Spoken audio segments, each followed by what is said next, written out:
Hi, welcome back guys. This is your friend, the Pika Fanfics. Back with amazing fanfiction. This is the series of What If Ash Becomes Mythical Pokemon? Now before starting, please give this video a like and subscribe to the channel if you want more videos like this. Now let's get into the fanfic. I'm giving it a go, Ash said. I'd love to understand Pikachu, and all Pokemon, better. Well, that's what it's here for, Lily replied. So, go ahead. Pika, Pikapi. Pikachu noted, as Ash carefully took a drink of the magic potion they'd spent so long trying to make. Then there was an indescribable pulse of golden light, and when it faded there was a weird white and gold Pokemon about the size of a Stantler standing next to the cauldron, with Ash's hat on its head. Huh? The Pokemon said. What just happened? What kind of Pokemon is that? Misty said. I've never heard of a Pokemon with a ring like that. Wait, Ash? Is that you? Of course it's me, the Pokemon replied, then noticed that he'd waved a hoof around instead of a hand. Oh, wow, it turned me into a Pokemon instead of making it so I could understand Pokemon? That's weird. I guess you do have a better idea of what it's like to be a Pokemon now, Ash, Pikachu said. Oh, wow. Ash enthused. I did understand that, Pikachu. So it works. This is not in the grimoire, Lily said. Hey, I should check what Pokemon I am now, see if my Pokédex can recognize me, Ash said, reached for his bag, and paused. Oh, I guess I don't have hands at the moment. Pikachu, can you help? Sure thing, Ash, Pikachu agreed. This is actually kind of funny. I wonder what you are. He rummaged in Ash's bag, then brought out the red block of the Pokédex and flipped it open. How do you get it to scan? It's the big button. Ash answered. Professor Oak said that way it was impossible to forget, though, sometimes I still did at first. And, there. Pikachu said, proudly, as the Pokédex went beep. Unknown. There are still some Pokemon yet to be discovered, Dexter reported, which made Ash droop slightly. He sighed, then perked up.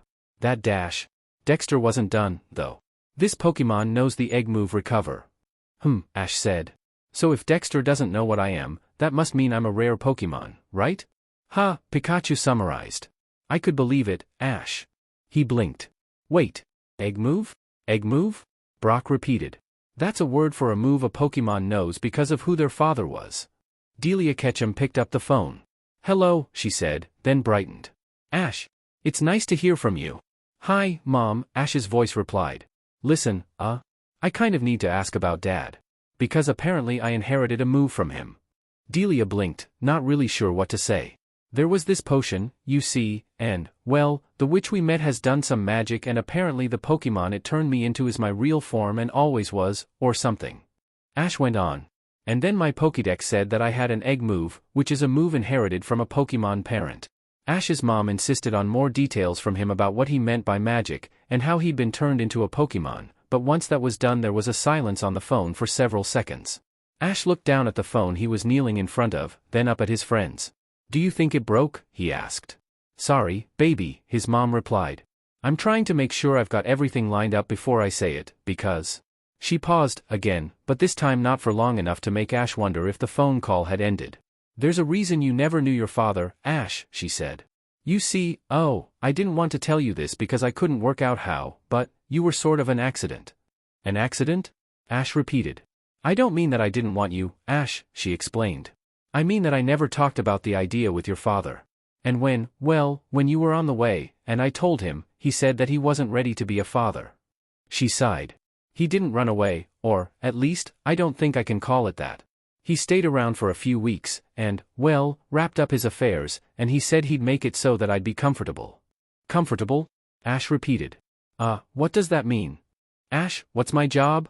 Mom asked. Ash thought about that. I don't think you have one, he realized. That's why, she replied. A lot of this is as much of a surprise to me as it is to you. As much of a mystery to me as it is to you. But, whatever was going on, Ash, I can't actually explain it. And I don't know who can. Ash thought about that. Well, I guess I've got a new thing to do on my Pokemon journey, he said. And I've got a to-do list. Step 1, work out how to hold Pokeballs now. Step 2, keep going on my Pokemon journey. I think there's a few more steps than that, Ash, Brock protested. You're a Pokemon now. Is it even legal for a Pokemon to be a Pokemon trainer? Pikachu said. Oh, good point, maybe I should call Professor Oak about that, Ash agreed. He'll know.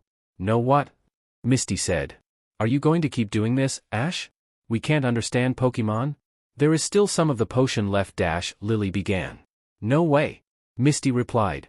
I don't want to end up stuck as a Pokemon, it'd probably be a bug type anyway. Good luck, baby, Ash's mom said. Do you want me to let Professor Oak know what's going on? Yeah, I guess, Ash replied.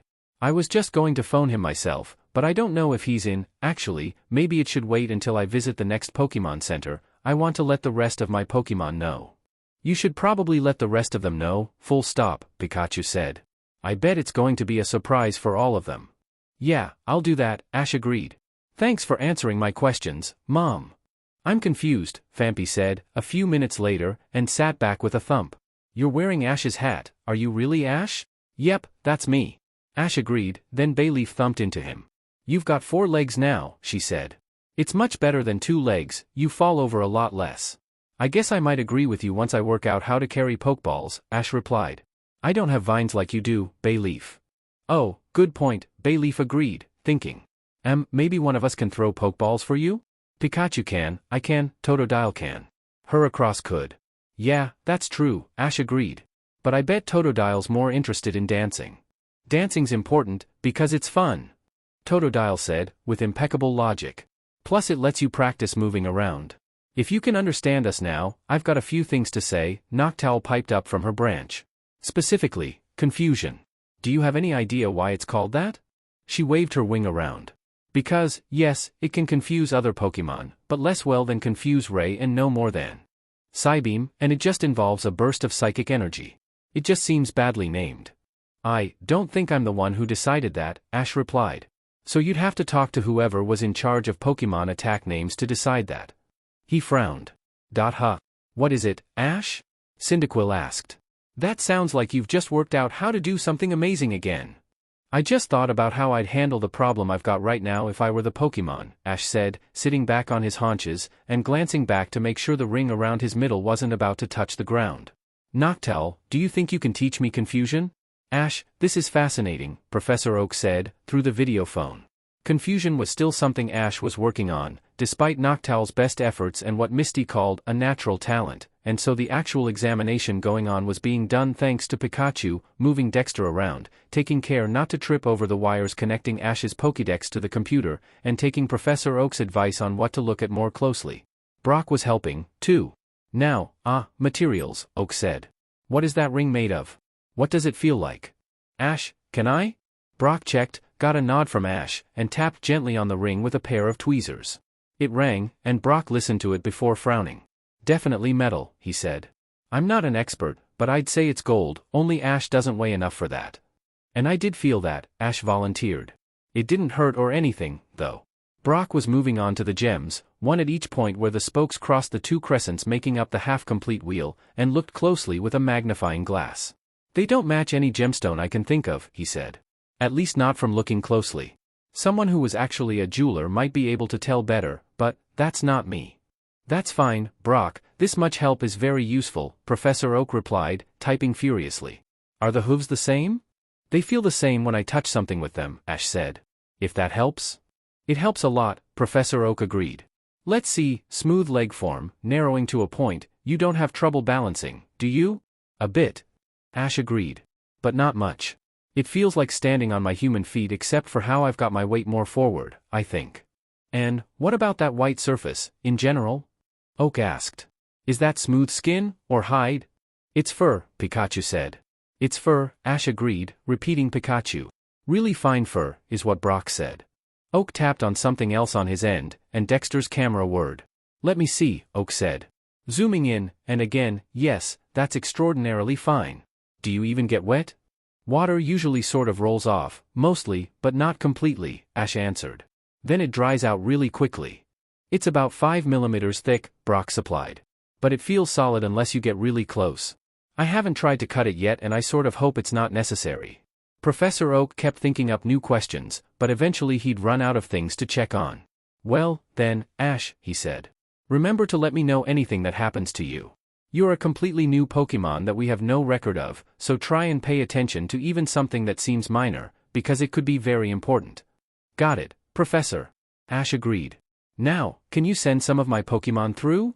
I can indeed, Oak confirmed.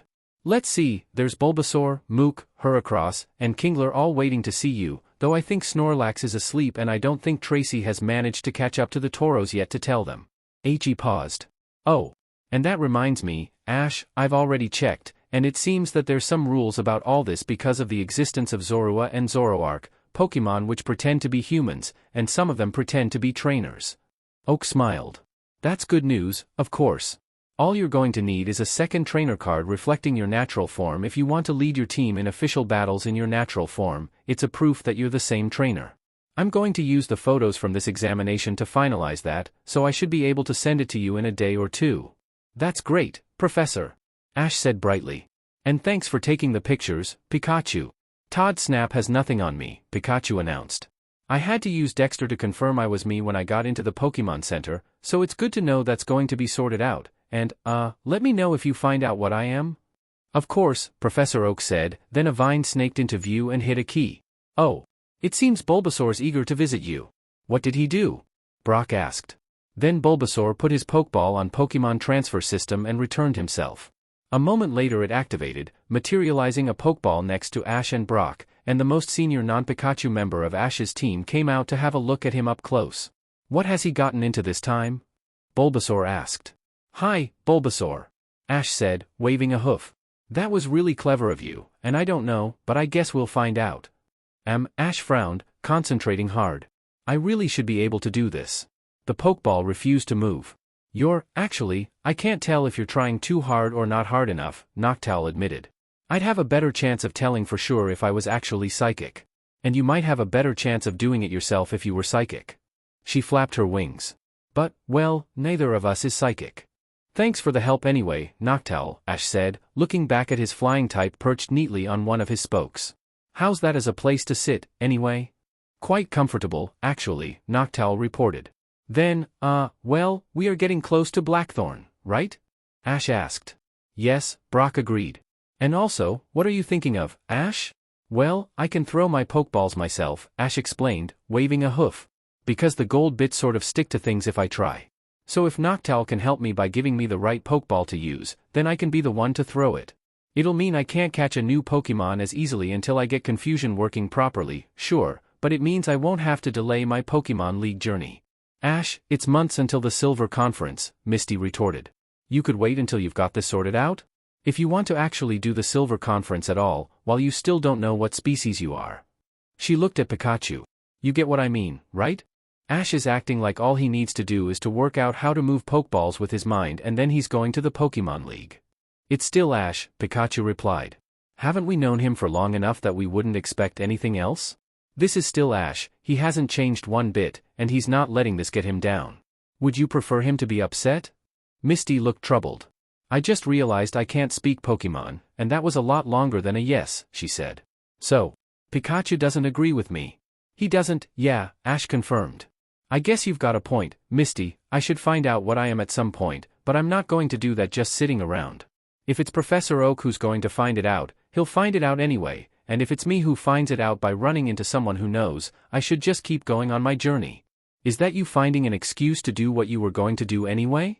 Noctowl asked, curious. Don't know.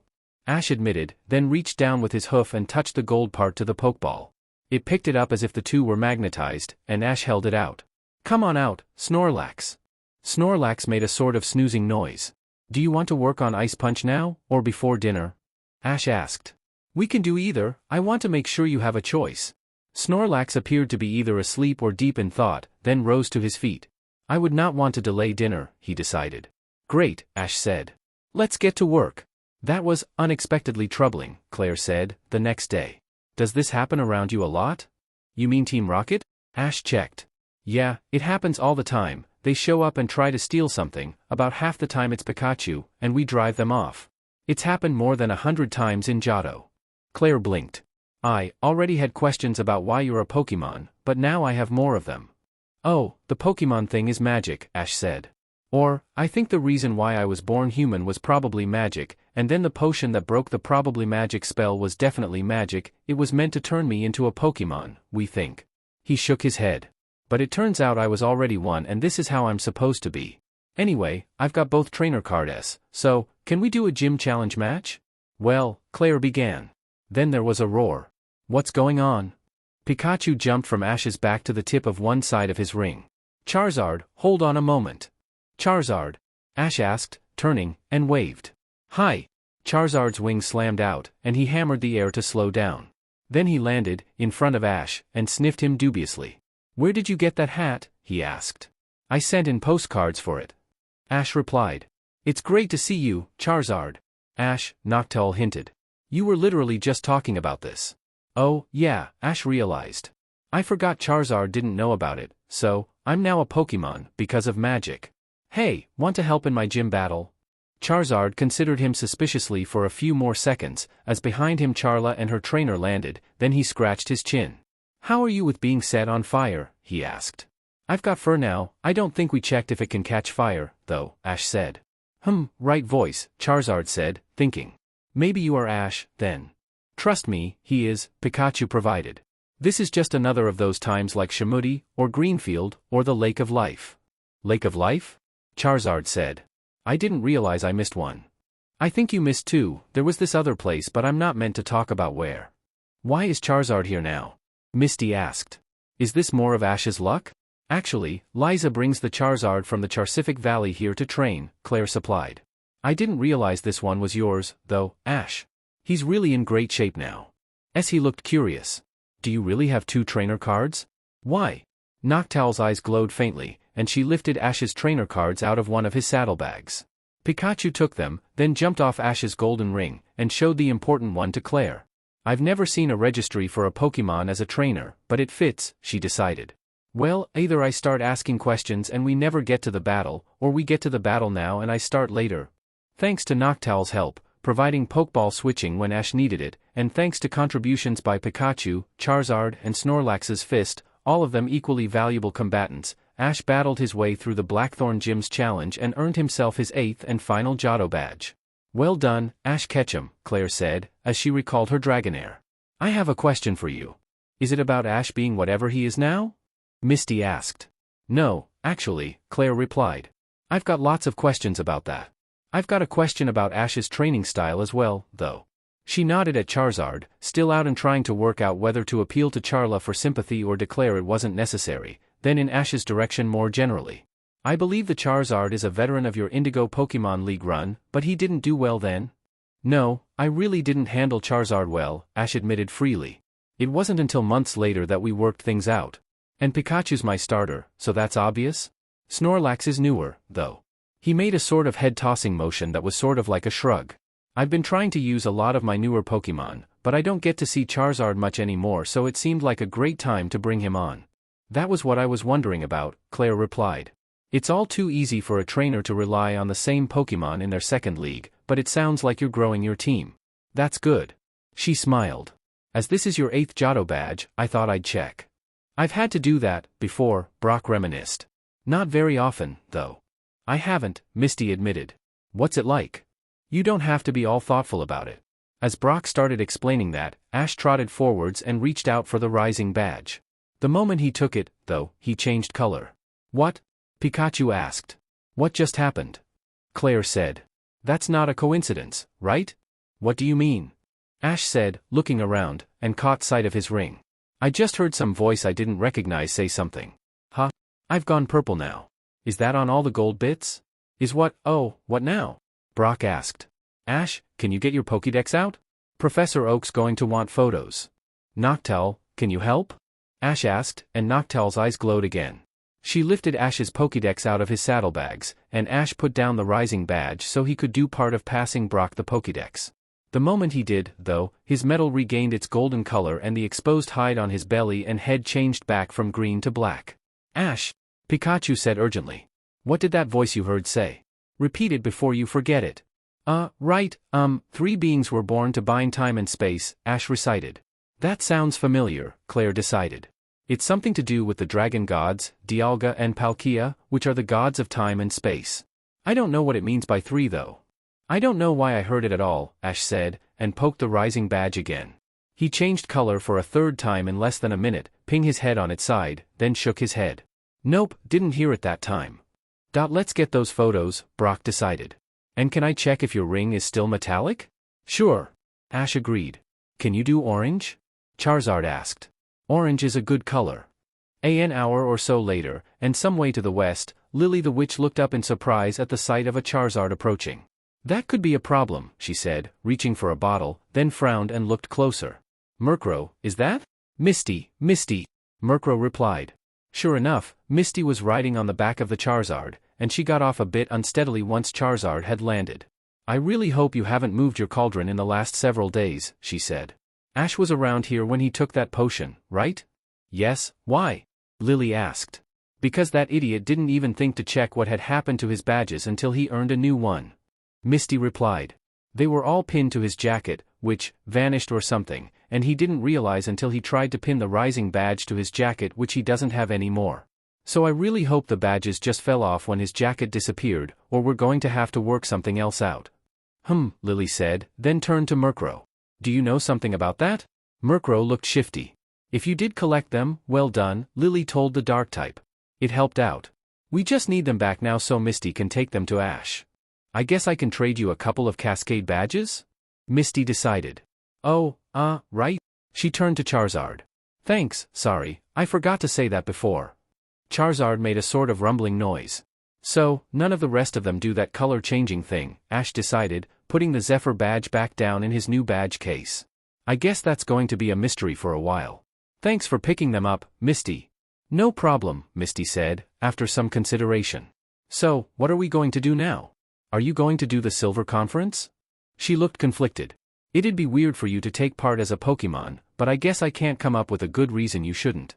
Unless you just go and hide, and that doesn't seem like you at all, Ash. That's right, Ash agreed. This is who I am now, and I don't know what that is, but I'm still me inside. And I'm not going to give up on my dream of becoming a Pokémon master. Whatever that means, Pikachu said. It means being the best, Ash replied.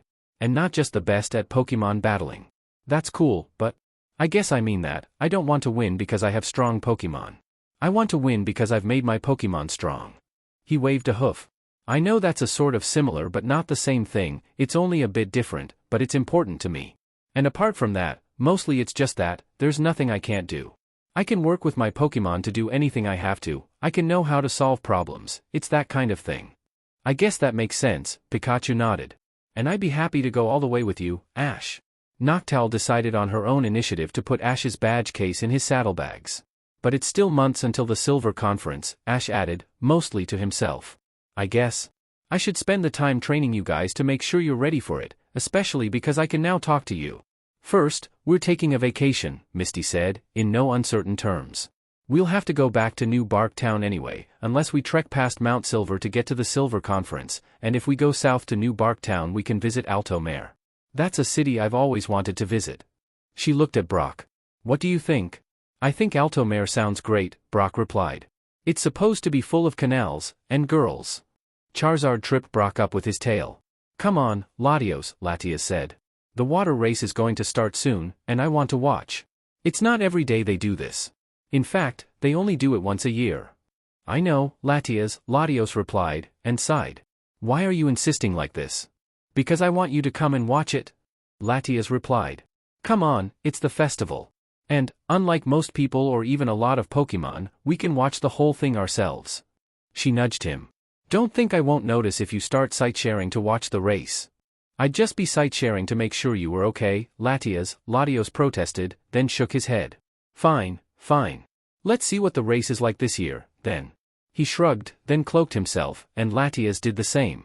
I don't see why you find it interesting to watch, really, he admitted. The humans and the water types who tow them are so slow. They dropped into the water, skimming through the canals of Altoare, and Latias replied telepathically instead of vocally. It's not about the speed, it's about the question of who's going to win. And the skill on display, too. If you say so, Latios decided. Well, I suppose we'll both watch, and I'll see if it's as exciting as you think. Even if it is mostly just about which human brought along the strongest Pokémon. That's not all there is to it, it's also to do with cornering and things like that, Latias said, then they both emerged from the water in a small side alley, still invisible, of course. Come on, the start line's this way. Both dragons flew invisibly around one corner, and then the next, and emerged in front of the competitors. They're still talking, the timer says it's about a minute to go, we're on time. Latias said, then looked at the competitors. Oh, a Corsola, interesting choice, and, Latios began, are you seeing what I'm seeing? What, that halfway along is a weird white and gold Pokemon holding the support rope in its teeth? Latias replied. Yeah, I can see that all right. Do you know what Pokemon that is? I was hoping you would, Latios admitted. I don't think the humans are expecting this either, they're giving the Pokemon weird looks. Except that girl with a Corsola, she isn't, or, it's a different weird look. Hey, does this mean we don't have to stay hidden? Latias asked. Latios replied sternly, trying not to snort. Just because that Pokemon is out in the open doesn't mean that it's safe for legendaries to be out in the open. That's why we have to be hidden. I guess, Latias said, then the starting statue began opening its wings. Look out, here comes the race. She floated upwards, out of the way of the racers as the race began, then a Pikachu bounced off her head and landed squarely on the back of the white and gold Pokemon. Latios said warningly. How could I possibly have known that would, oh, wait, the race is going on without us. Latias interrupted herself. Let's watch. Several exciting minutes later, Ash swam awkwardly to the nearest landing. It had been a really fun race, even though he hadn't come first. Or even finished. Totodile had really pulled with all his might, sending Ash, and Pikachu, speeding through the canals of Altoare. They'd been jockeying for the lead with Misty and a guy with a Whalemare, but then he'd slipped slightly, not made a turn, and they'd gone shooting off down one of the side paths. Then they'd tried to get back to the main route, but 2 turns later they'd ended up in a dead end and trying to turn around had just meant the chariot overbalanced and fell over. Sorry, Totodile said, treading water. I got confused. That's okay, Totodile, Ash replied. You did really well, it's just something for us to watch out for from now on, okay? He contemplated the landing itself, then reached up with a hoof. It stuck to the lip, and Ash looked back. Totodile, give me a boost with headbutt, okay? Sure. Totodile agreed, his glum look gone entirely, and gave Ash a shove. It nudged him enough to make his leverage slightly better, and Ash hauled himself the rest of the way out of the water. Phew, Ash said. That was an adventure, wasn't it, Pikachu? Yeah, Pikachu agreed. I wasn't expecting to fall off, but I swear I bounced halfway down. I think you did too, Ash agreed. What do we do with the water chariot? He reached down, touching it with his hoof, and picked it up. Then let it drop again, because carrying it was obviously going to be way too hard. And which way is it back to where Brock and Misty are? Ash realized. I don't think I trust myself to even find the watercourse, let alone on land. There was a whispered argument, too quiet for Ash to catch the details of, and he looked around for where it was coming from. Huh? Then a girl came down the steps to the landing, reached past him, and picked up the water chariot. Come on, this way, she said. Ash frowned. Your voice sounded weird. Her voice sounded like a Pokemon's voice, is what it did, Pikachu replied. This Pokemon form of yours really does just straight up mean you understand everything, doesn't it, Ash? Your name is Ash, the girl asked. Pokemon form? You mean you're not always a Pokemon? No, I'm a Pokemon now and always was, but I only found that out a few weeks ago, Ash explained. Do you know the way to where my friends are? I know the way to where the race course ended, the girl replied. My name's Latias. Are you just going to reveal everything? Another voice asked, from right overhead, and Ash looked up to see if he could see who'd said anything. If he really concentrated, he could see a sort of shimmer in the air. There was obviously a Pokemon hiding there, and Ash had sort of an idea of what they looked like. We're not supposed to reveal ourselves to humans, to stay safe, and he's clearly not a human, Latias replied. What's the problem? What's the problem? The voice repeated. Just because he's not human doesn't mean we have to reveal ourselves. We don't show ourselves to random Apom or whatever, Latias. It's my decision, and I'm making it, Latias replied. I'm not showing him the secret garden or anything. Latias was happy to tell Ash a bit about Altoare. As a local, she'd been around for a long time, and Ash listened as they walked. So, he said, eventually, as they were going through a quiet bit of the city. What kind of Pokemon are you? The only Pokemon I can think of that can pretend to be human is a Ditto, and they're not very good at it. Latias is my species name, silly, she said. My brother's Latios. We're psychic types, and dragon types. And I'm actually making an illusion, not really turning into a human. I have to be careful not to bump into things with my wings or not bump into things with bits that I don't have, but carrying something like this I just use my real arms and make my pretend arms line up with it. That's pretty cool, Pikachu admitted. So you're actually a dragon? Hey, Actually, this sounds like it'd help you out, Ash. Huh? Ash asked. You know, if you ever wanted to not make it completely obvious that you were a Pokémon, of a species that none of us even know, Pikachu pointed out. It would be useful. I guess, Ash agreed. Hey, is that a speedboat coming? He stopped, looking back along the canal, and saw that there was indeed a speedboat coming. There it is, one of the women on the speedboat said. That's definitely Latias in disguise. And whatever that Pokémon is, it must be rare. Let's capture them both. Run. Latias said, dropping the water chariot. Follow me. Wait, I've got Pikachu and Totodile dash, Ash protested, then started following her because otherwise he'd be completely lost. Pikachu blasted the Ariados that came out of the speedboat first with a thunderbolt, then followed after his trainer, then came back and grabbed Totodile before dragging the water type along after his trainer all over again. After several minutes hurrying through the labyrinth of Altoare, with Latias leading Ash and his two Pokémon up stairways, down ramps and through tunnels, fortunately none of them narrow enough to make Ash's ring scrape along the walls, they eventually came to a dead end. They can't find us in here, Latias said, and kept walking. Ash watched in surprise as she passed right through the wall and vanished, then looked at Pikachu and Totodile. Huh? Yeah, I agree, Pikachu said, looking behind them. I still think I could have beaten their Pokémon. Latias stuck her head back out through the illusory wall. Hurry up. Ash shrugged, then followed her, and Pikachu and Totodile did the same. Inside was a beautiful garden, with trees, bushes, several sloped tiers covered with grass, and a swing set off in the distance. There was water, as well, in pools and fountains, and paths to follow that wouldn't disturb the grass. It looked like a lovely, peaceful place. This is the secret garden, Latias explained. It's where I live. Didn't you mention that before? Ash asked. To that other Pokémon? A blurry outline in the air came speeding towards them, and stopped right in front of Latias. Really? It asked, the blur moving again, and Ash frowned. He could almost see what was there? Latios, it was important. Latias protested. You specifically said, Latias, Latios replied. What did you say? You said, I'm not showing them the secret garden or anything. And now, here we are, and you've shown them the secret garden. Hey, don't be cross. Totodile said, waving his arms. We were running away from the mean ladies. Mean ladies? Latios asked.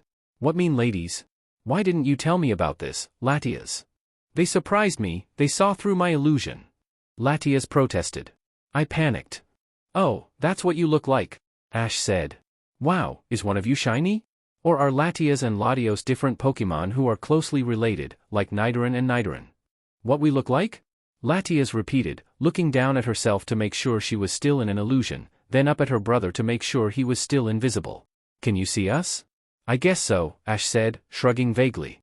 I can see your disguises too, but it's sort of like they're transparent and I can see both you and them at the same time. He frowned. Oh. Maybe Noctowl would know what's going on, she's good at dealing with illusions and stuff so she might know. Noctowl? Latios asked, decloaking because apparently there wasn't much point in being cloaked anymore. Noctowl's one of our teammates. Totodile said, and clapped his paws. Pikachu, look, Latios looks really cool. Latias cancelled her illusion, completing the process of revealing to Totodile and Pikachu what the Ian twins actually looked like. Teammates, I'm a Pokémon trainer. Ash explained.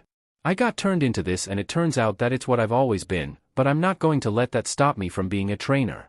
Only, I left all my stuff with my friend, they're probably worried about me and I don't have Dexter or Totodile's Pokeball anyway. Can one of you show me the way back to where my friends are? We don't know where your friends are, Latios pointed out, which was quite a good point. And it's not going to be safe to go out there at the moment if those mean ladies were able to see through your illusion. Certainly not anywhere they could actually reach you. Ash said, raising a hoof and striking it against the ground in thought. Maybe I could describe what my friends look like? You can fly and be invisible, right? I've got an idea. Latias realized. Latios, please help? Latios says this feels silly, Latias reported, a few minutes later. She was floating in part of the secret garden, with Ash, Pikachu and Totodile standing around her, but it looked like they were flying 100 feet above the rooftops of Altoare, as Latias used her sight-sharing ability to pass on exactly what was going on around Latios. I think it was a good idea, Latias, Pikachu said. This is amazing, too. Hey, Ash, that looks like it might be them. Over by the cafe place. Yeah, you're right. Ash agreed. And don't worry, Latios, you can trust Brock and Misty. They helped me save Shalebi. And Misty helped at Shimudi, where I had to get Lugia out of danger, and then they both helped me out somewhere else as well, but it's private and I'm not supposed to say where it is. Like how if I talked about you guys I wouldn't say Altoare and definitely not the secret garden. Latias nodded, passing that on, then giggled. Latios says that he's not sure how that works but he'll take it on trust, she said. But that he's not going to lead them to the secret garden himself, he's just going to get Noctowl and your bag. That's fair, Ash said. It'd just be nice to be able to tell them that I'm okay. How lost can Ash get? Misty said. I haven't even had a chance to tell him I won. In hindsight, I guess we should have seen this coming, Brock replied, leaning back in his seat. Maybe Noctowl should have followed him, but she's been working hard and it's good to let her get some sleep at the more normal time for a Noctowl. I take your point, Misty admitted. Still, how much Altoare is there for him to get lost in? Pie. Togepi giggled. Toj Pryai. Well, it's quite big, Brock said, flicking through the guidebook, then showed Misty the map.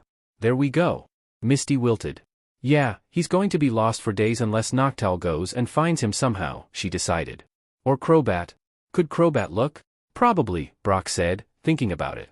Then Crobat could lead him back here, but that might take a while.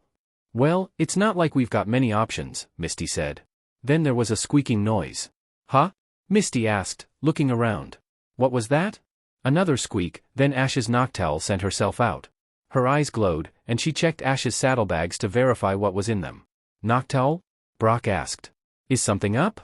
Noctowl opened her wings in a shrug, then lifted the saddlebags with both her claws and confusion at the same time. A moment later, she vanished, and Misty frowned. Huh, she said. Well, I guess Ash has got himself into something again. Same old Ash. Once reunited with the rest of his Pokémon, and his bag, Ash tapped out a text message to let Brock and Misty know that he was fine, but that it was kind of awkward and he might be a couple of days. Noctowl also listened to Ash's account of what had happened, said that it sounded like he'd somehow picked up foresight, then fluttered over to a tree and resumed her interrupted snooze. You know, you learned that very quickly, Latias pondered. Maybe you could learn how to do illusions, like us? That way you could look human and so, well, she looked embarrassed. Okay, it wouldn't have worked with those Pokémon thieves because they could see through the illusion. But most humans wouldn't be able to tell. It'd be helpful, I guess, Ash admitted. And if I could do it myself it'd be great, but I really want to focus on being able to move things around, so Noctowl doesn't have to work herself too hard. Well, we're psychic, so we can help with that, Latias said. Actually, since I'm psychic and Noctowl isn't, maybe I'd be able to tell if you're doing it wrong or not. That would be great, Ash admitted. Then, well, I do still need to work on training Phanpy. He's my youngest Pokémon and I want to make sure he's ready for the Pokémon League, so I guess I should work on confusion while Phanpy trains. Phanpy sounded enthusiastic about that, and in fact the slopes of the secret garden turned out to work really well for Phanpy learning how to speed up or slow down rollout. Being able to choose whether or not to get to the top of a slope was just the kind of feedback the ground type needed to improve there, and it was a pleasant few hours of training, first Phanpy and then Cyndaquil, even if Ash himself didn't make any progress.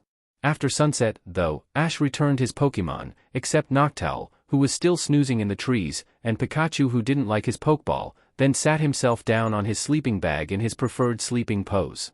It was sort of like folding all his legs up underneath him, which kept his ring just off the ground, and Ash quickly drifted off to sleep. A few hours later, a noise woke Ash up again. Huh? He asked, groggy, and Latios floated into the air not far away. What was that? The noise came again. There's an intruder in the garden. Latios realized. Pikachu, Bayleaf, come on, let's see what's going on. Ash called, then an Ariados went flying overhead. Vine Whip. Ash added, nodding, and Bayleaf snagged the bug type with her vines. She yanked it down, slamming the Ariados into the ground in what probably qualified as slam for lack of anything else. Then there was a flash up ahead. Whirlwind. Noctowl called. An Espeon came skidding along the path, looking back in the direction Noctowl's voice had been, and used Psychic. Then Pikachu used Thunder. That's two, who's next? Bayleaf asked, breaking into a canter alongside Ash as they hurried to see what was going on, and they caught sight of the two humans from the speedboat. One of them raised some kind of weird device, and fired out a net of energy that wrapped around Latios and sent him crashing to the ground. Latios! Latias yelped. Bayleaf, tie them up! Ash decided. Pikachu, get ready to battle their next Pokémon. There wasn't a next Pokémon, which was convenient. Latios reluctantly agreed to let Brock and Misty know where the secret garden was, but that got a lot less reluctant when they marched the two humans and their Pokémon off to the nearest police station and said that they'd been trying to capture the guardians of Altoare. They said we couldn't prove anything. Misty huffed, once they got back. But then someone brought in a Xatu, and the Xatu took one look at them and I guess they have some kind of code? And the police searched them and found that they're both members of Team Rocket. Some, actually dangerous part. Huh, Ash said. So I guess they can prove something. Seems like, Misty confirmed. So, that's nice. Now, what do we do for the rest of our time in Altoare? You could visit the museum? Latias said. The man who runs it is a friend, he knows about us, and so does his granddaughter Bianca. That's actually who I was disguised as. Depends what the museum is, I think, Brock replied, once Ash had passed that on. If it's a museum of Pokémon battling then Ash would be really interested. It's mostly about the history of Altoare, I think, Latias replied. There's a thing there that's supposed to keep Altoare safe, if it's ever in danger, but it's not had to be used in a really long time. After completing their night's sleep, the friends eventually met both Lorenzo and Bianca offered to do a painting of all of them. That included their teams, which was really nice of her, and Ash said so. Then, after another day of enjoying Altoare, Ash and his friends left to return to New Bark Town before the Pokémon League. All right, I admit it, Latios said. Ash may not be a human, not anymore, but he used to be one. And his friends are still humans. And it may not be safe to trust all humans, those ones who tried to kidnap me especially not, but it's no different to Pokémon. Some of them are really nice and some of them aren't. He shrugged, still invisible, as their boat departed. I think I'm going to miss them. What about you, Latias? Silence. Latios looked to his side. Latias? Then he reached out with his mind. She wasn't where he was expecting. Latias. I'll be careful, Latias sent back. Besides, Noctowl needs someone to trade off with her on moving things around, and this way I get battle training. You've got to admit, Latios, it was a bit embarrassing that I had no idea how to beat a poison type. We should know something that isn't running away and hiding. I think Phampi could have beaten me. You could have told me, Latios protested. I am. Latias replied cheerfully, then tilted her head. Ash, she asked. If a Pokémon has a Pokeball, it means they can't be caught by another one, right? Do you have one? Latias? Pikachu said. You're here? Yeah, she's been following us since we said goodbye to Latios, Ash answered. Oh, yeah, I could see because of foresight? He shrugged. And, no, maybe I should, though? I agree, Pikachu said. I don't want you to accidentally catch yourself next time you try throwing a Pokeball. Omake, The Gospel of Oops, Part 1, Non-Canon. Really? Ash asked. You're sure, Clefairy? Yeah. Clefairy agreed, bouncing and flapping his fairy wings to stay in the air. Yeah. Phampi's a good friend, and being a trainer's Pokémon sounds like fun. I'm a good friend? Phampi repeated, delighted. I'm a good friend.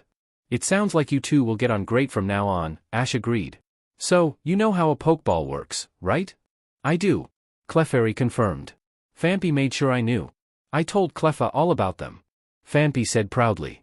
That was before he evolved though. So Clefairy knows even though I told Cleffa. Evolution is funny. It is, and it's amazing to see, Ash said, pleased. So, when I catch you you're going to go to Professor Oak's lab. He's a Pokémon professor who studies and takes care of Pokémon. But as soon as I get the chance I'll switch someone else out so you and Phampi can train together, okay? Sure. Clefairy told him. Can I have a Pokeball, Noctowl? Ash asked his flying type. I'll throw it myself, though, that's doing it properly. Noctowl's eyes glowed, and she levitated a Pokeball out of Ash's new saddlebag before putting it on the ground. Ash made sure it was between him and Clefairy, reached down for it, and vanished. Then the Pokeball vanished too. Ash? Pikachu yelped. Oh, Professor Oak said. Ash has a new Pokémon. He picked up the new arrival from the PTS, opened it, and Ash came out. Oh, so that's what happened, he said. Hi, Professor, I think I just realized something. Professor Oak admitted. Silly of me but I never realized that. Now I need to get back to Pikachu and the others. Ash added. I don't want to leave Clefairy waiting too long. So if I catch a Pokémon when I have 6 already, they go back to Professor Oak's lab, Ash explained, in the woods just outside New Bark Town. It's mostly to make sure that a trainer doesn't end up overloaded by Pokémon while they're out and about, but it's something that can be turned off. I don't want to overload myself either, but it seems like I shouldn't count even if it is a rule. That's why you sent Totodile and Cyndaquil back to Professor Oak? Latias checked. So that, you've got Pikachu, Noctowl, Phanpy and Bayleaf, and then you and I will make 6, then once we're both safe from being caught, you can add them back onto your team? That's right, Ash agreed. It's sort of weird and complicated, but because I'm a Pokemon and because I really do need help from a Pokemon to do a lot of things at the moment, Professor Oak says that it should be okay. And that it's like other people who have service Pokemon? To help them out. He looked sort of distant for a moment. Professor Elm told me that there are people who train Pokemon specially to do that kind of job, to be experts at helping people. It's sort of a nice idea, and it's nice to think about. I know what you mean, Pikachu agreed. The idea that there's people who can be helped by Pokemon, and so there's Pokemon being trained specifically to help them. He shrugged. But that's not my style. I'm going to help you, Ash, and the way I'm going to help you is by going all the way with you. Wherever you're going. Thanks, Pikachu. Ash smiled. So, I don't know which order we should do this, but... Noctowl, can you get those 2 Pokeballs please? Noctowl floated 2 Pokeballs out of Ash's bags. There you go, Ash. Thanks. Ash smiled. And, oh, actually, we should do me first, because otherwise if I tried to throw one at Latias I might catch myself. He stepped back. Pikachu, you do it, okay? You've been with me since day 1. Pikachu did a double take. Really? I thought you were going to just press the button on the Pokeball and catch yourself. I could, Ash agreed. But we're together forever, Pikachu, okay? The ex-human waved at himself with a hoof. I don't know what I am anymore, and I don't know if I'm a legendary, and what I'm the legendary of if I am one. But I know you're by my side. There's nobody I trust more.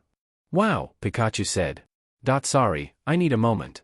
He squeezed his eyes closed, dabbing at them with a paw, then picked up one of the Pokeballs. This feels weird, he admitted, then threw it.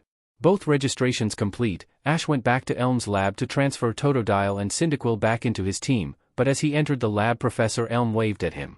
Oh, Ash, he said. I just remembered, Professor Oak said that you're not just Pokemon-shaped now, but you can understand Pokemon as well. Is that right? That's right. Ash agreed.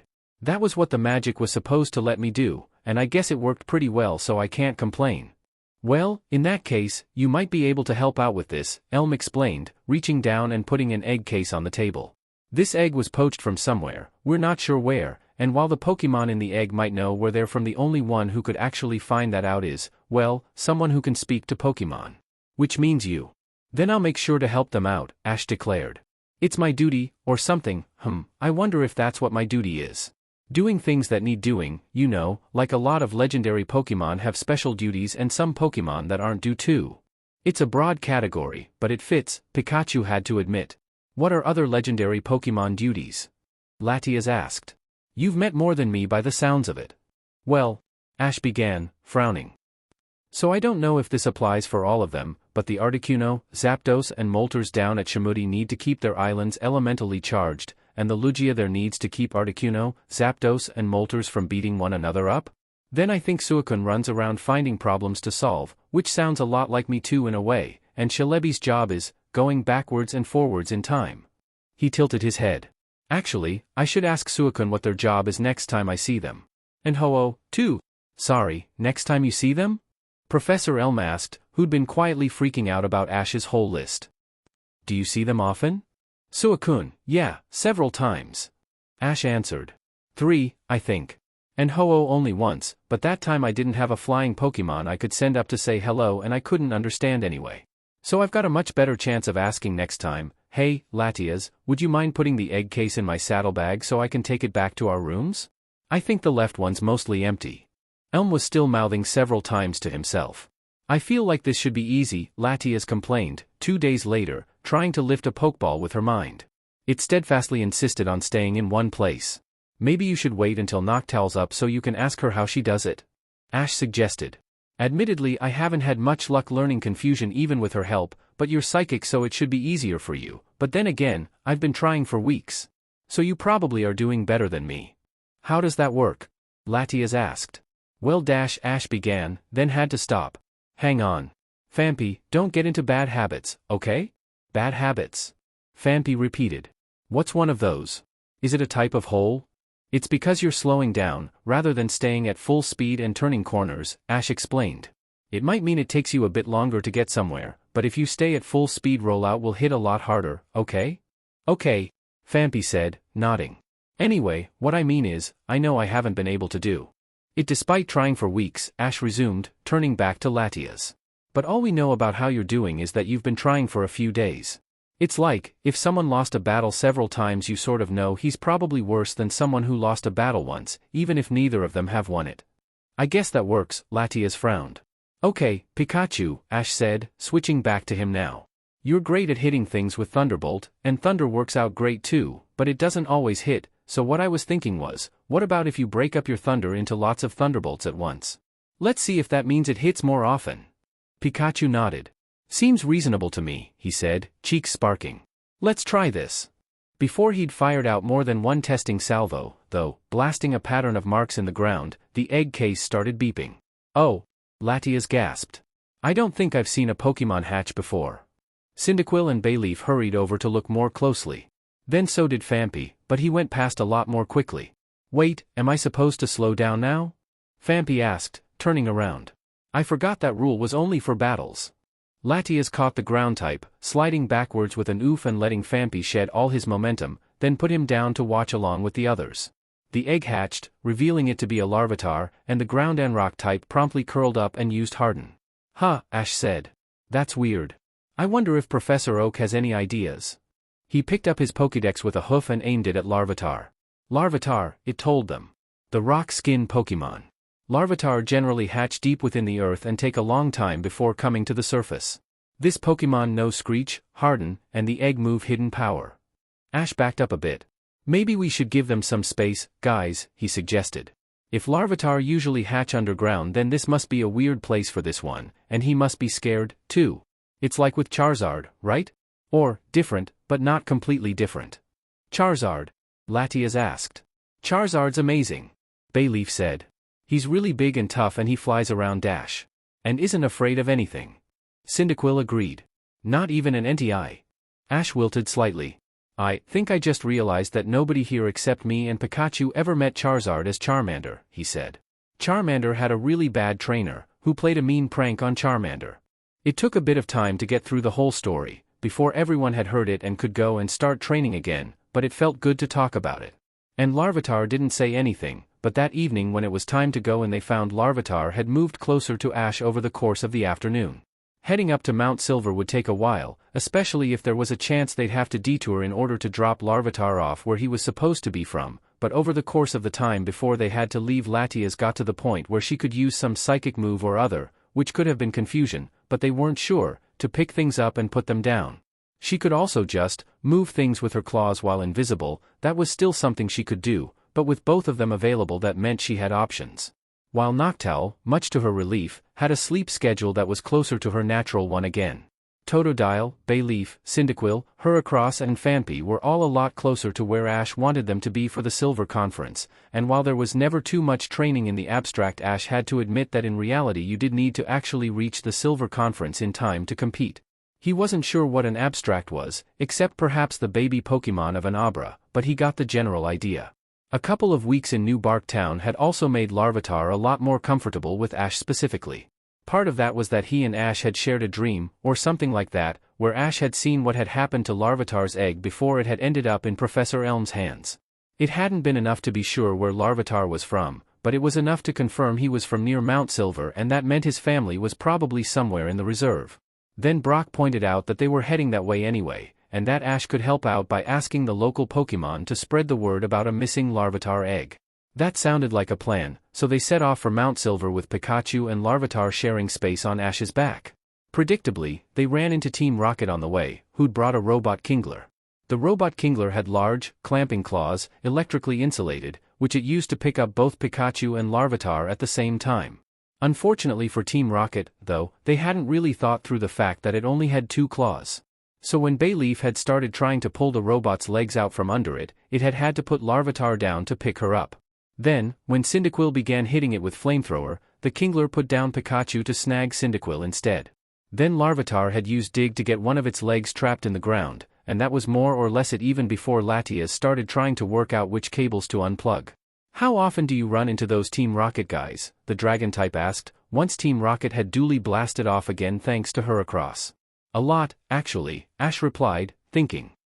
We were talking about this with Claire, before we came to Altoare, right, guys? If you mean how often we run into Team Rocket, then yes, it's a lot, Misty concurred. Though it has let us train our Pokémon a lot. That's a really small silver lining, Brock said. Unlike Mount Silver, which is a really big silver lining. He looked down. Ash, can you call Larvitar over? I think he mostly listens to you. Sure, Ash agreed, kneeling down. Larvitar? It's okay now, they've gone. The rock type dug his way out of the ground, and nodded. Still not very talkative, huh? Pikachu said. You did good work, Larvitar. Well done. Pikachu's right, Ash confirmed. Great work, Larvitar. It was really smart of you to dig that hole under Team Rocket's robot. Larvitar smiled slightly. Thank you. Now, do you want to climb back up yourself, or get help from Latias? Ash asked. Don't worry, we'll get you back to your family soon. The rock type thought about that, then went around to Ash's side and climbed up the lower part of his golden ring to get onto his back. All set? Ash checked, then straightened up again. Let's go, then.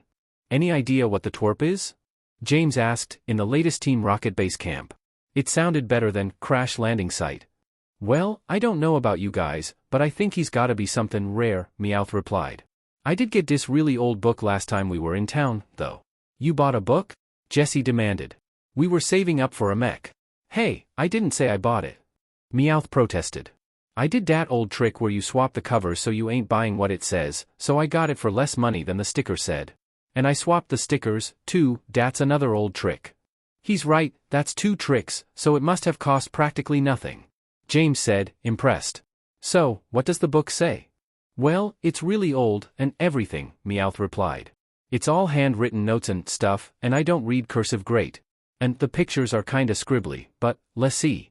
He pulled it out of the debris, brushed off a few bits of debris, and flicked through. I'd got to, here, he said. But that's almost all the way through the book, Jessie protested. How many pages are there? 242, Meowth said, then flicked back. The book fell open a few pages from the end, and they looked. That actually looks like the twerp, James said, slowly. That must be it. Finally, some kinda good luck for once. Jessie enthused. So, what kind of Pokemon is he? Meowth said, reading. The name smudged, it is the heavenly fount from which pours forth the light that shines across Hisui, wherever Dad is, its luminance guides and protects all Pokemon.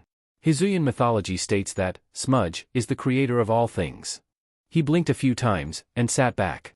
That sounds like one of them really serious legendaries to me. You mean, the twerp's a legendary? Jessie asked. The twerp's a serious legendary? James added. Meowth checked himself, just to make sure he hadn't been obliterated from existence and he hadn't noticed. Suddenly I think we ain't gonna be trying to steal Pikachu. I don't want to be destroyed by a heavenly fount whatever that is.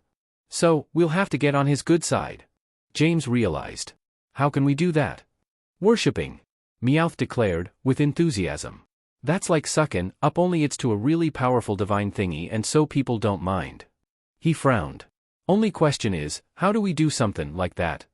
Well, now that I think about it, Jessie said, putting a finger to her lips. He hasn't actually destroyed us yet, has he? And he obviously could. So maybe it's something he likes? James frowned. Or maybe it's some kind of thing where he's beaten death. Meowth said. I swear he died once, but I ain't able to remember the details, just that it was really movin' and stuff. And we're kinda challenging him in much smaller ways than that, so it's like pretendin' to be a small version of that big thing he did once. Jessie brightened. So, what we need to do is worship him, which we've already been doing by accident with all those schemes, and he's rewarding us. And we've gotta make sure we don't tell anyone, Meowth added. 'Cause otherwise he'd be tellin' everyone. So it's like a mystery. And that means we're some of the only ones getting the benefit, too. That made sense to all of them, and they shared a series of satisfied nods. Not far from Mount Silver now, Misty said, shading her eyes. What do you think? Are we getting close to anything Larvitar recognizes? Any idea, Larvitar? Ash asked. Larvitar shook his head a little. Nothing special, he said. That's okay, just keep a lookout and you'll be doing great, Ash advised. Maybe I should send Noctowl out tonight to start asking. Why not me right now? Latias checked. It's because of Team Rocket, Ash replied. You're not far from having a good confusion attack, but you need something else that's going to work on dark types, or you could just be beaten by a dark type. Maybe, Steel Wing or something, I guess. Not sure. Why Steel Wing, Ash? Brock asked. I'm not saying it's wrong, I'm interested. Well, the rockets have Wobbuffet, don't they? Ash said. It's a psychic type, sure, but if it can just use Mirror Coat it can send all of Latias's attacks back twice as hard. Oh, is that how it works? Latias asked. Actually, I don't know how it works. How does it work? Mirror Coat bounces back ranged attacks, mostly, Pikachu supplied, clambering up Ash's ring to the top so he was closer to her. And counter is direct attacks. But they don't work against the other kind, so if you have both you can mix it up. Got it. Latias said, grateful. That makes a lot of sense. Then an unknown bounced off Misty's head. That was weird, she said, as they stopped walking and Brock turned around to look. When it bounced off my head, it was like I saw something for a moment, like, its thoughts, or memories, or something. That is weird, Ash said, crouching down to get closer. Hey, are you okay? Unknown replied. Ash reached out, touching the letter Pokemon, and it flashed gold for a moment. Dozens more Unknown poured in from out of nowhere, and in moments there was a swirling sphere of Unknown hovering in front of them. Ready for instructions, the sphere stated. Instructions? Ash repeated. Can you tell me what just happened? Alphabet form engaged, the sphere clarified. We are at your command. Ash said. I guess this is a different form of Unknown to the one everyone's normally familiar with? Oh, like wishy-washy. Misty said, pleased to find a situation she could apply some of her own knowledge. They have a school form, that's a bit like this. At my command, Ash repeated, slowly, thinking about that. So, you mean, in a Pokemon battle kind of way? That would be acceptable, Unknown stated. There's something kind of familiar about Unknown, Ash said, frowning, and watching as Unknown, presently in G form, which was either their current shape or a representative of the alphabet or something along those lines, talked to a fascinated Larvitar about how hidden power worked. You mean more than just how they've been around for the last day or so? Brock checked. And want to stick with you from now on? He glanced off in a sort of southwest direction. You're not thinking about Greenfield, are you? A bit, Ash answered. I think the Unknown there did alphabet form too, and that went wrong. I guess I should ask. He glanced at Brock. How long is it until dinner?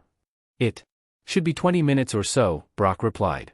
Ash, you'd tell me if you were feeling weird hunger pangs, right? We don't know what kind of nutrients you need as a Pokemon, but I'd feel more comfortable if you were having some Pokemon food. I still like what I used to eat, and I haven't felt hungry at weird times or anything, Ash replied, with a shrug. Hey, Unknown, do you have a moment? It's okay if you're in the middle of something. Unknown bobbed up and down. Explanation understood? Larvitar nodded. That confirmed, Unknown floated over to Ash. A moment is available. What is the problem?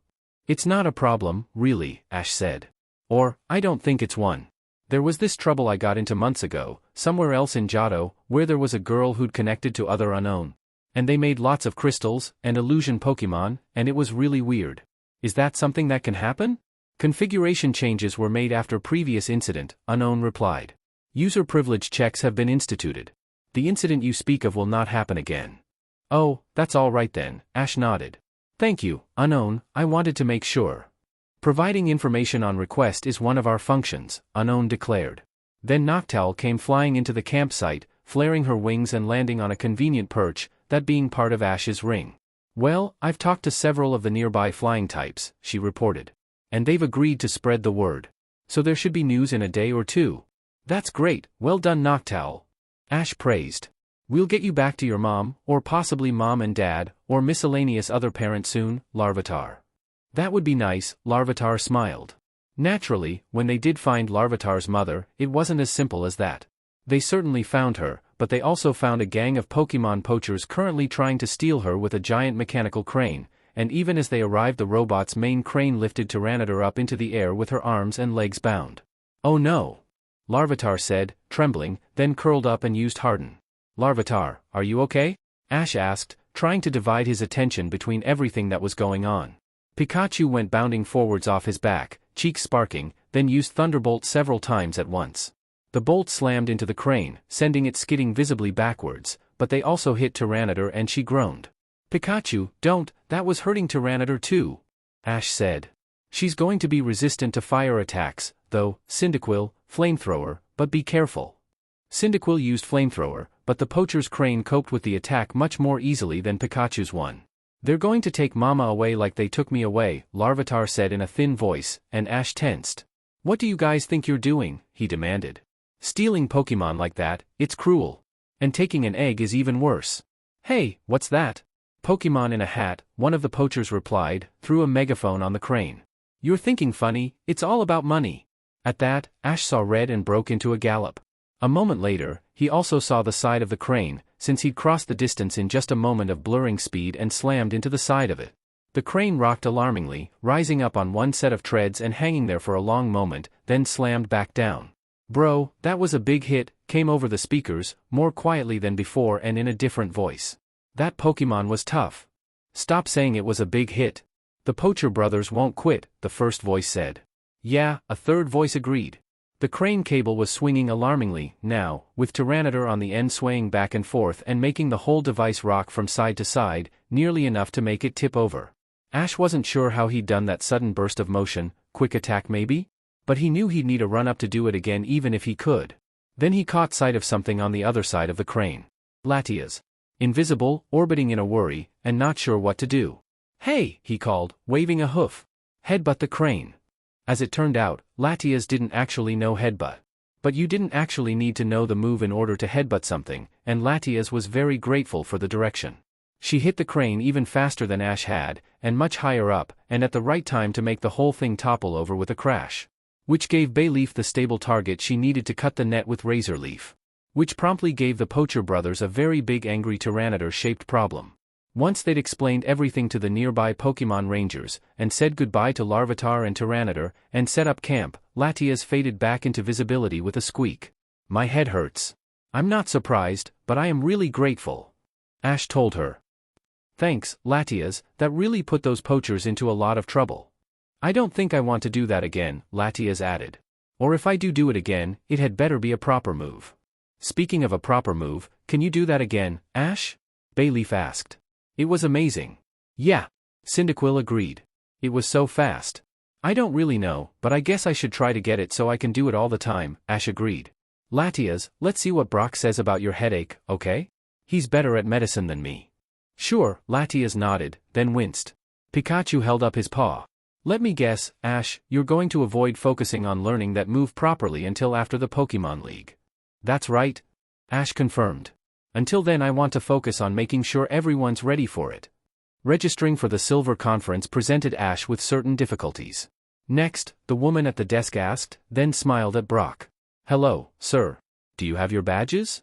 I've got a boulder badge for you, it's rock-type dash, Brock began, then went oof as Misty clonked him on the head with the nearest throwable object. This turned out to be Psyduck's Pokeball. What's going on? Psyduck asked, coming out of his Pokeball and looking confused. Where are we? Brock's not the one registering for the Silver Conference, I am. Ash corrected. I'm Ash Ketchum, and I've got all 8 Johto badges. He looked down. Psyduck, there's nothing to worry about at the moment, okay? Who said that? Psyduck asked, looking at Ash, then tilted his head slowly sideways. You seem to be bigger than I remember. Are you sure you're a trainer? The woman at the desk asked. I don't think registering a Pokémon as a trainer is even an option. How did you? Oh, hang on a moment, Ash requested. Can I get my trainer cards, Pokédex and badge case? Since they were indoors, Pikachu was the one to get them out of Ash's saddlebags. They came out one at a time, and Ash turned sideways so that Pikachu could climb up his ring and put them on the counter. That's my original trainer card, Ash supplied helpfully. And that one's the one that I got after I got turned into a Pokémon. The numbers match, except the day they were issued for, I guess the reason's obvious. And there's my badges, Zephyr, Hive, Plain, Fog, Storm, Mineral, Glacier, and Rising. Well, that does check out, the woman admitted. And I've got, what was it, Pikachu? Ash asked. Professor Oak used a specific word. Accommodations, Pikachu provided. I've got a house? Ash asked, confused. Are you sure that's the right word? What word? The woman asked. Pikachu says the word is accommodations, Ash explained. But that's like a word for where you stay, isn't it? In the Indigo League we all had places to stay, so I was assuming everyone would have places to stay here too. Accommodations. The woman repeated. What kind of thing do you think Professor Oak meant when he talked to you? Oh, it was things like how I have some Pokémon who help me pick things up, Ash explained. So, Pikachu, Noctowl, Pokémon like that. They're not necessarily part of my Pokémon team in a battle, but I need them to do the Pokémon battling, and I'd always have Pikachu with me anyway. I see, the woman realized. I'll have to confirm that, but, yes, the right word is accommodations. It means we let you do things a different way because it's either impossible or much more difficult for you to do things the normal way. In this case, you would have to confirm which 6 Pokémon you could use in battle before entering the arena. That makes a lot of sense, thanks. Ash smiled. Is there anything else I need to sort out? Well, you'll have to come back here later to get your accommodations confirmed, then I'll provide you with a card you can show if anyone complains, the woman said. That might take a few hours, so come back this evening. I will. Ash agreed. Thanks. As he was trotting away from the counter, though, Ash turned his head a little to speak to Pikachu. I'm glad that went like it did, Pikachu, he said. Thanks for helping. And, I don't know, part of me was really worried that they'd say no for some reason. You didn't mention that before, Ash, Pikachu pointed out, clambering up Ash's neck and sitting just behind the rear of his cap. You could have said. Yeah, maybe I should have, Ash admitted. But it would just have worried you guys too. It's not like there's anything you could have done about it. Professor Oak said everything we needed to get done got done, so there wasn't anything else left to do. His saddlebags bumped slightly. It's just nice to know that being able to speak to you didn't mean giving up the Pokemon League. If that had been the trade and I'd have known, I guess I'd have asked you, but I'd probably have done it anyway. The Silver Town Pokemon Center doors opened, and Ash spotted someone coming the other way just in time to skitter hurriedly to one side. What kind of Pokemon is that? A familiar voice asked. Wait. Hat, Pikachu. Ash? Gary? Ash replied. Oh, hey, you made it to Silver Town too. That is Ash, right? Gary asked Brock and Misty. Misty nodded. This I've got to hear, Gary decided. I really wonder why Gramps didn't tell me about this, Gary admitted. It's actually kind of amazing. You got turned into a Pokemon? Actually, according to the witch I always was a Pokemon, and I was just human until a couple of months ago, Ash corrected. Which, I guess that's different somehow. Maybe the difference is that it doesn't wear off. Misty shook her head. I'm still not giving it a go. Gary frowned, clearly thinking hard. So, how are you getting on with it? He said.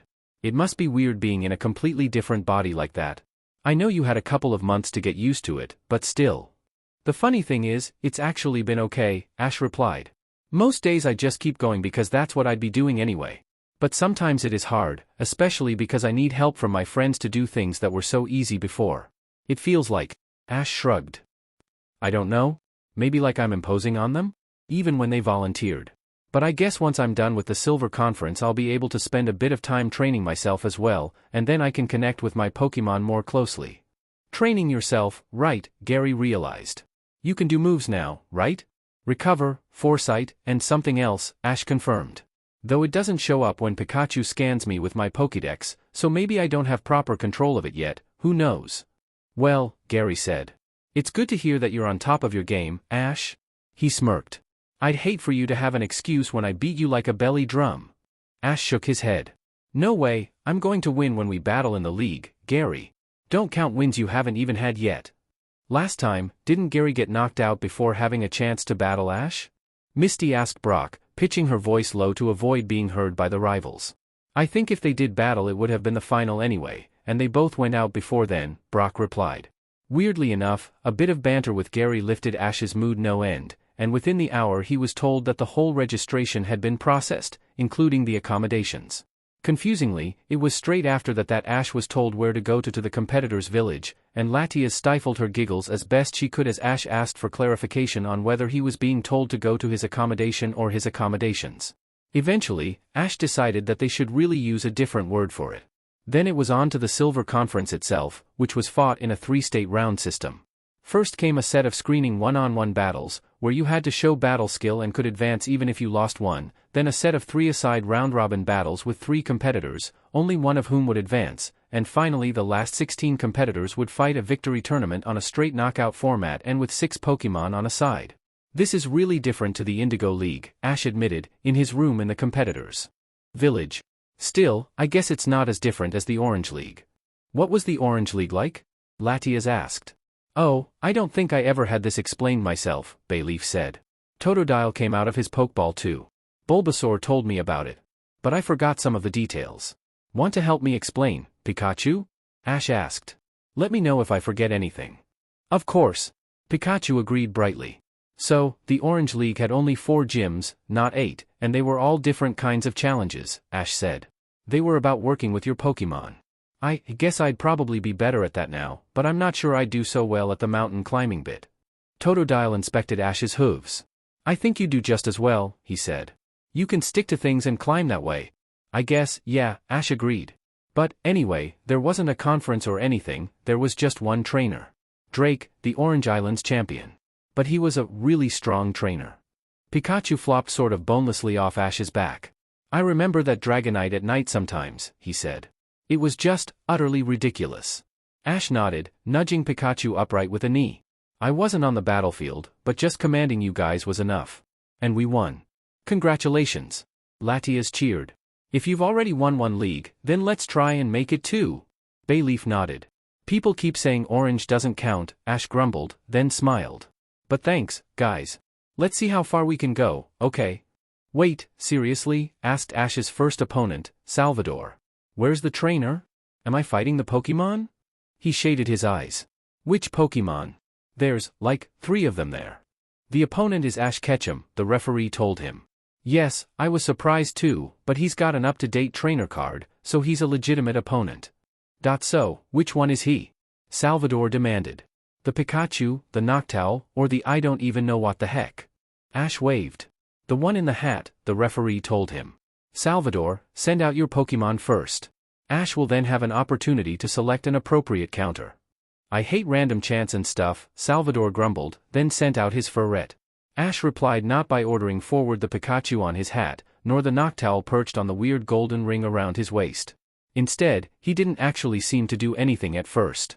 Ash Ketchum, please send out your Pokémon, the referee asked. Sorry. Ash called back. It's taking a moment, after I made my decision Noctowl had to give me the right Pokeball, anyway, I'm ready. Out you come, Unknown. He kicked his leg up, and a Pokeball came flying off before sending out a G Unknown. Really? Salvador replied. I've heard of those, but I've never heard of them being any good in battle. Actually, I think you might be the first person I've seen who bothered catching one. Begin, the referee said. Swift. Salvador called, and his Furret sent a cloud of swift stars flying towards Unknown. Alphabetize. Ash called. Salvador blinked. Huh? Dozens more Unknown appeared from out of thin air as the swift attack crashed into place, and when the flashes and smoke of the swift attack was gone there was now a kind of swirling cloud of Unknown there instead of a single one. Hold, the referee said. Ash Ketchum, is that a single Pokémon? I think so. Ash replied. Misty says it's like Wishiwashi, where they all combine into a different form but it still counts as one Pokémon. Or like Dugtrio. He glanced down at his hooves. There. Is it okay if I return Unknown to prove it? The referee agreed that would be okay, and Ash returned the whole alphabet at once before sending them out again.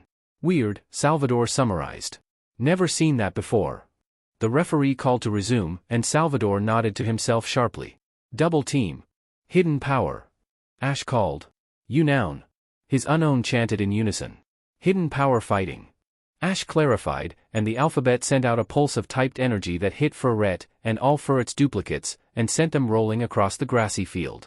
Okay, dig. Salvador said. Dig underground and then use Swift from underground.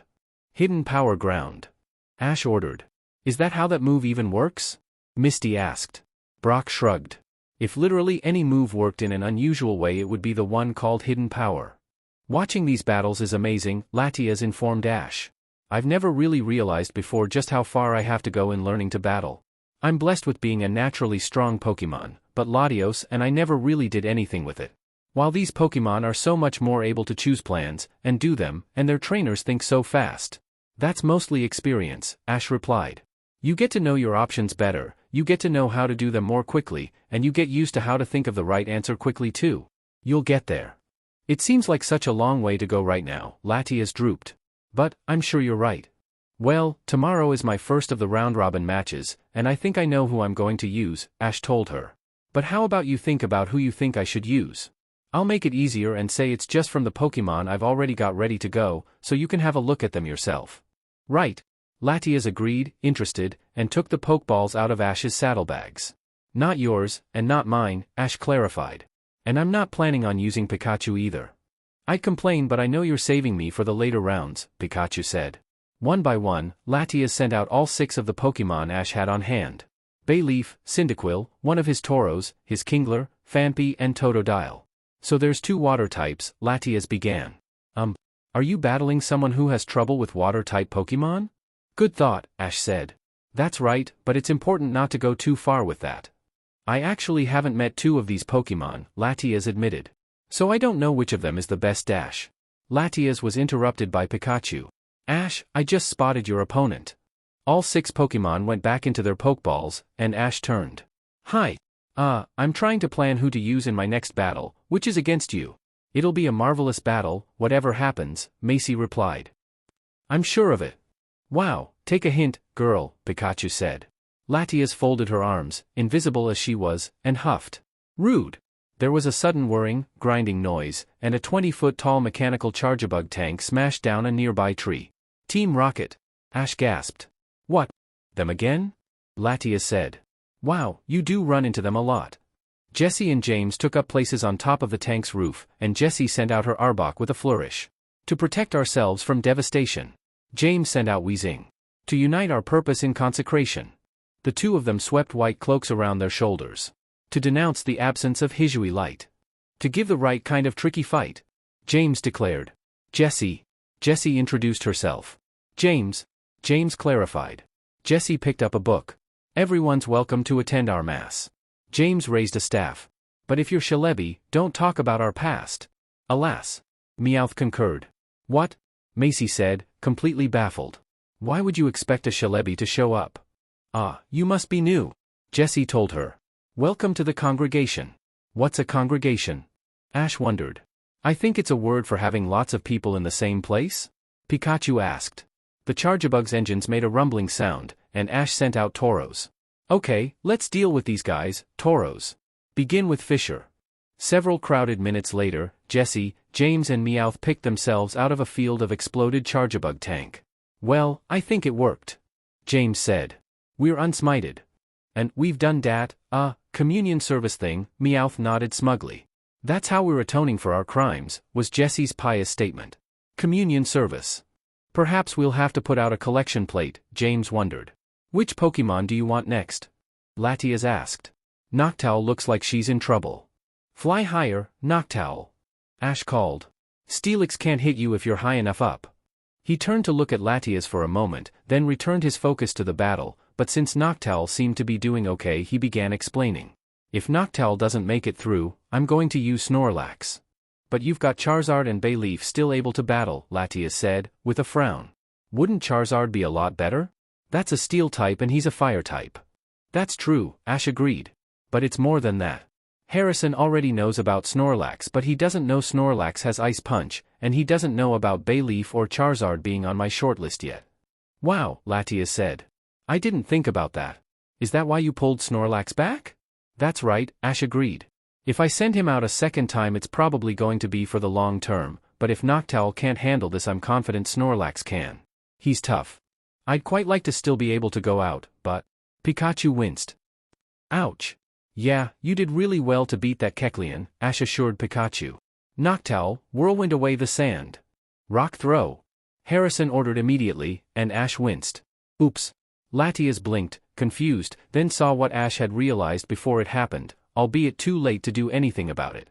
Using Whirlwind had meant Noctowl had slowed herself down, simply because she'd sent a powerful gust of wind forwards and the recoil had almost halted her in place, and that had made her a good target for Steelix's rock throw before she'd been able to set up an illusion to hide her position.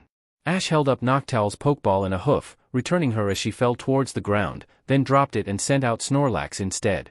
Latias put Noctowl's Pokeball back in Ash's bags, next to Totodile's Lure Ball, then turned back to the match to watch what was going to happen next. Brock and Misty met up with Ash after the match was over. Are you okay, Ash? Misty checked.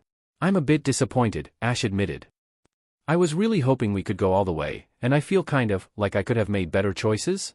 But a lot of that is because Harrison made good choices as well. He flicked his head to the side, where Latias was, not that either gym leader could see her. I was talking to Latias during the battle about how I was hiding that I had Bayleaf and Charizard, and I guess Harrison was doing the same thing with his Blaziken. That was a really strong Pokemon, and it knew better how to handle Charizard than Charizard knew how to handle it. Ash stamped a hoof. But that won't happen next time. And you did better than you did in the Indigo Conference, Brock pointed out helpfully. After the Orange Islands it can feel like a step down, but you genuinely did do better this time, Ash. Thanks, Ash smiled. That helps. It should, Misty told him. Now, come on, let's watch the rest of the conference. Ash looked a bit uncertain, and Misty amended what she was saying. Unless you want to head off early? I don't know, Ash replied. Yeah, maybe it would help to watch the rest. See what happens. And you can tell me what's going on, Latias pointed out.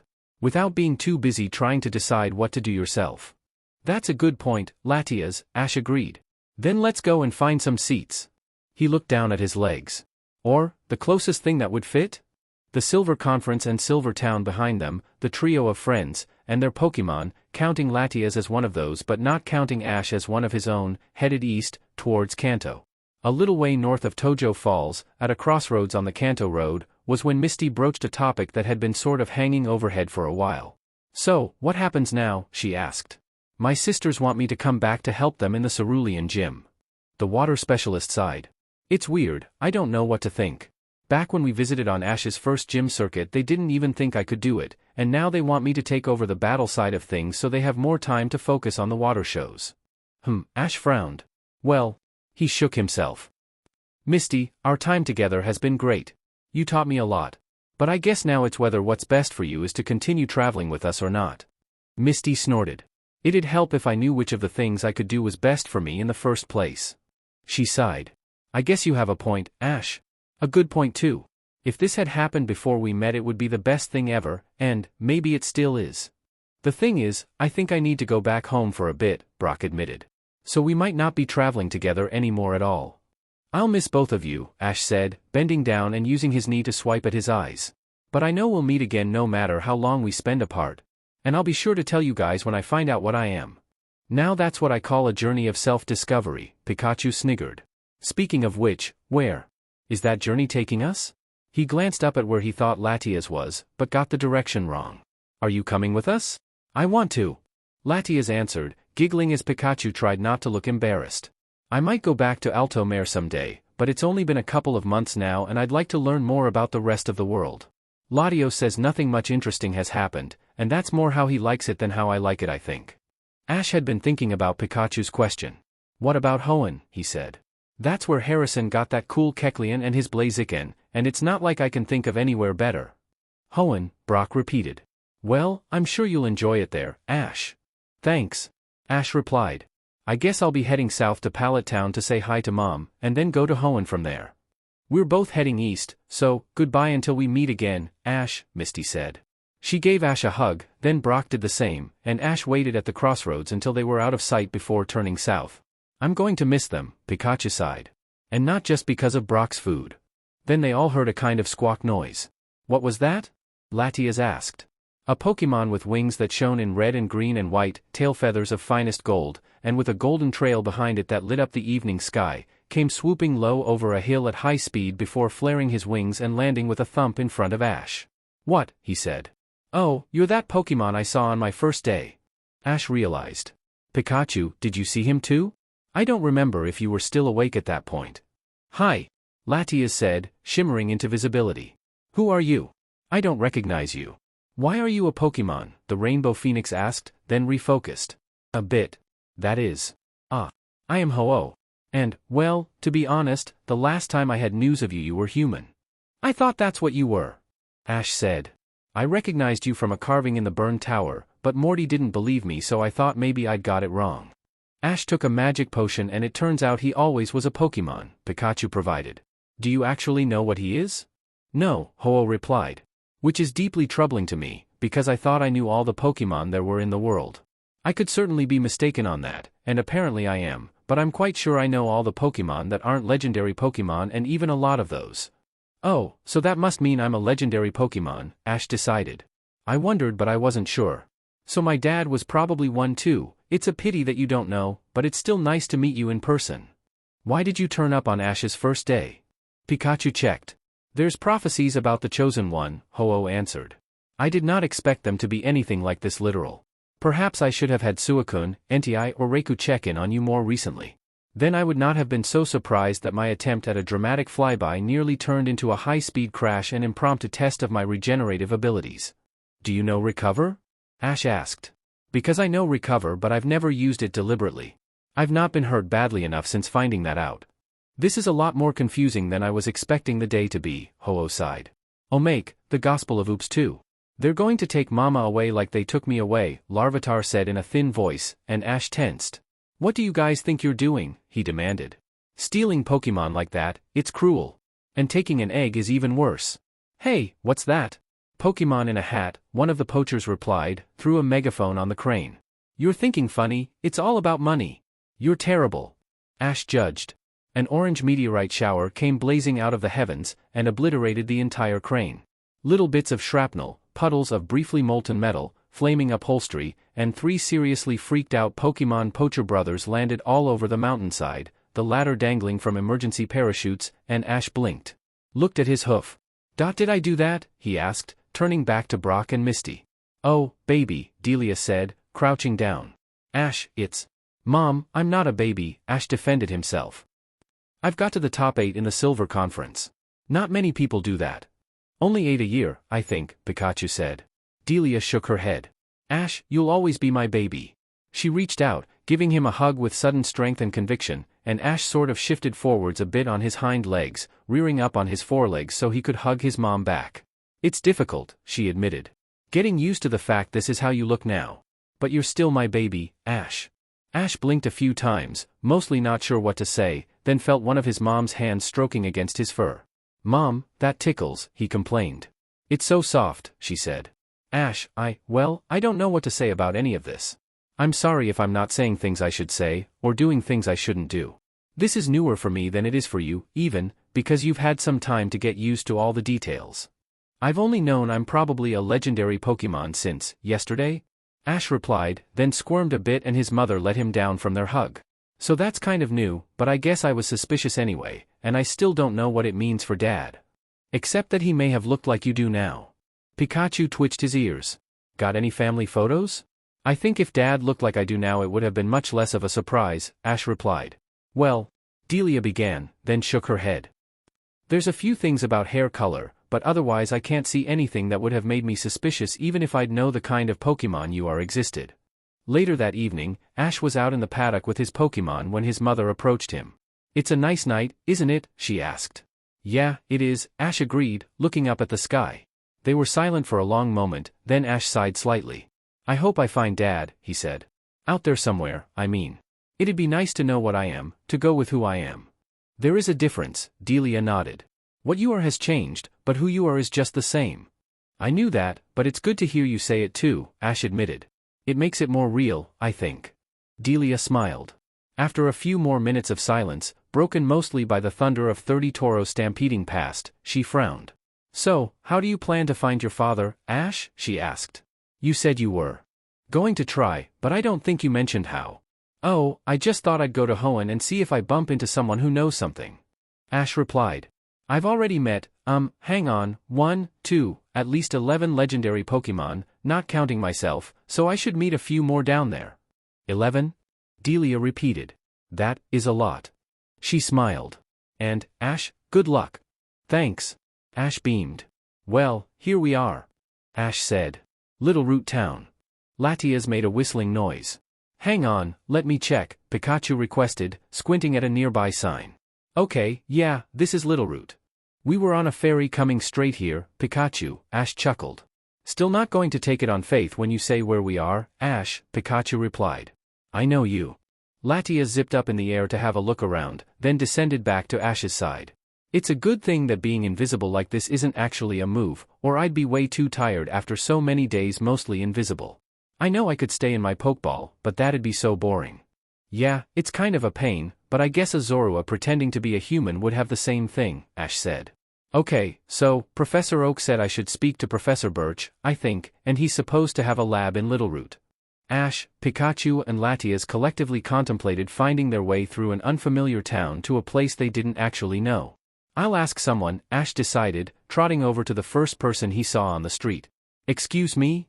They didn't seem to be doing anything, except looking at Ash with their mouth open. A talking Pokemon? The man said, as Ash reached him. Huh? Now I've seen everything. If that's your definition of seen everything, you haven't, Pikachu observed. Be nice, Pikachu, Ash chuckled, then turned his attention back to the man he'd approached. Do you know the way to Professor Birch's lab? Oh, the man said. It's actually quite obvious, it's the big building with the glass curved roof. There's a big Pokeball on a plinth outside? Thanks. Ash told him. We'll find it now. With a description like that, Latias was able to just fly up and find the lab in moments. That in turn led her to guiding Ash along one road and then a second one to the Birch lab, and then they were in sight so Ash could go the rest of the way. Now I'm thinking that you probably needed help from someone like Latias or Noctowl even while you were human, Pikachu suggested. You know, like there are canine Pokemon who act as seeing eye dogs. A finding map Pokemon. Pikachu, Ash protested, but he was trying not to giggle and Latias wasn't trying not to giggle and it was hard to complain about a good joke. Then the door opened, and Professor Birch looked him up and down. My goodness, you're just as Oak described. Ah, come in, my name's Professor Birch. You are Ash Ketchum, correct? That's me. Ash confirmed. And this is Pikachu. Hi. Pikachu waved. I've got another Pokemon with me but she's a bit shy, Ash added, as Birch held the door open for him. So I guess it's up to her if she introduces herself. I understand, Birch said. Come on through to the main room and I'll get things sorted out for you. How did this happen, by the way? Oak said it was magic, but I'm not sure I can believe that. Well, the best way I can explain it is that it was magic, Ash apologized. I drank a magic potion made in a cauldron by a woman with a pointy hat and who called herself a witch, and now I'm a Pokemon. Birch blinked, slowly. I think I'm starting to understand how Professor Oak has those good pictures of legendary Pokemon. He pushed open the door to a brightly lit room, again holding it open for Ash, and an invisible Latias, to pass through after him, then went over to the computer. Let's see, here we are.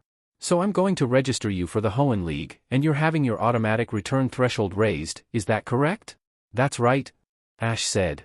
I wouldn't normally mind having just 6 as the normal limit, but I'm a Pokemon so I count as 1 and I really need the help of at least one Pokemon just to take things out of my bag, so Professor Oak said it was best if I raised it to 8. I see, Birch nodded slowly, half his attention on the keyboard. And, update that, leave that the same, can I have your Pokédex? I can scan it to fill in all the ID fields at once. Latias picked it out of Ash's bag, then held it out with an invisible pair of claws, and when Birch looked around he jumped. Oh. Thank you, this is that shy Pokemon you mentioned? Right. Ash agreed. Thanks. Then the door to the room opened again. Is Professor Birch in? What Pokemon is that? A girl asked. And why is it wearing a hat? Pikachu, thinking quickly, snatched Ash's new hat out of his bag. Pikachu, he said. Oh, you're wearing my spare hat, Pikachu? Ash asked. That's Pikachu. He's my starter Pokemon. This did not seem to clear things up for the girl, but Latias did start giggling again. After introductions had happened, Ash's team, counting both himself and Latias as part of his team, in a technical sense, knew that the girl they just met was called May Maple, and May knew that Ash was Ash. You'll probably meet May's father soon, Birch said, cheerfully. He's the Petalburg. He noticed how May was trying to get him to stop, and amended himself. Resident? He's the resident? Ash asked. How big is Petalburg? It's a city, May said. But my dad's nobody special, unlike you, apparently. How come you're a Pokemon? Magic, Ash explained, which didn't help. But, you're here for something with Professor Birch, right? I should get sorted out so he can move on to you. It's fine, the applications take a few minutes to process, Birch told him. If you don't mind I can handle May while we wait? Ash waved his hoof. Sure. Okay, let's see, Birch went on, checking his notes. So, you're here to get a starter Pokemon, and you don't have any special preferences. May winced. Well, more like. I don't really think I'll get on with any Pokemon, not properly. How come? Ash asked, tilting his head. I get why you wouldn't get on with some Pokemon, but not getting on with any Pokemon? Pokemon are so varied, and they're such good friends so often, I don't really get how that's possible. He indicated Pikachu. And how things start doesn't mean anything about how it goes on either. When I first got Pikachu we really didn't get on well, because he was really touchy and didn't like being caught. Touchy? Pikachu replied. Touchy? Your mom did not ask for permission before squeezing me like that. And the leash and rubber gloves didn't help either. Yeah, I was an idiot, Ash agreed. And I guess Mom hadn't been in close touch with a Pokemon for a while, so she didn't remember you have to ask them before doing that. But anyway, once we got to know each other, it didn't take long, we worked really well together and we still do now. Ash drummed a hoof on the lab floor, a bit nervously. So, I guess what I'm saying is, it's really hard for me to imagine how you could not get on with Pokémon at all. If you're afraid of them, it might make sense, but then I sort of wonder why you're here for a starter Pokémon? Does that make sense? Latias shrugged. Most of the trained Pokémon I've met have been yours, Brock's or Misty's, Ash. What was that weird squeaking noise? May asked. It wasn't Pikachu. Oops, Latias said. That's one of my friends, Ash replied. She's not used to being around people. May looked like that hadn't helped any more than the magic explanation had, then visibly remembered Ash's earlier question. I want to travel, May explained. And that means having a Pokémon. That's my main reason for it. Ash thought about that, for a long moment. I think, you should probably make sure your Pokémon knows that, he said. But, at the same time, you should never tell yourself that you're not going to try and make friends, just because you weren't planning to. If it doesn't work out between you, it doesn't work out, but it's got to be way better to travel with a Pokémon who you're friends with, right? The computer went bing. Oh, that's Ash's application done, Professor Birch said. I'll just, I suppose May will need time to make her decision.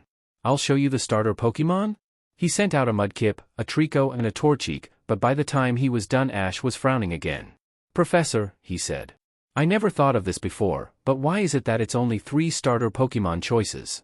Professor Oak did that as well, sort of, he only gave 4 options and one of them was Pikachu.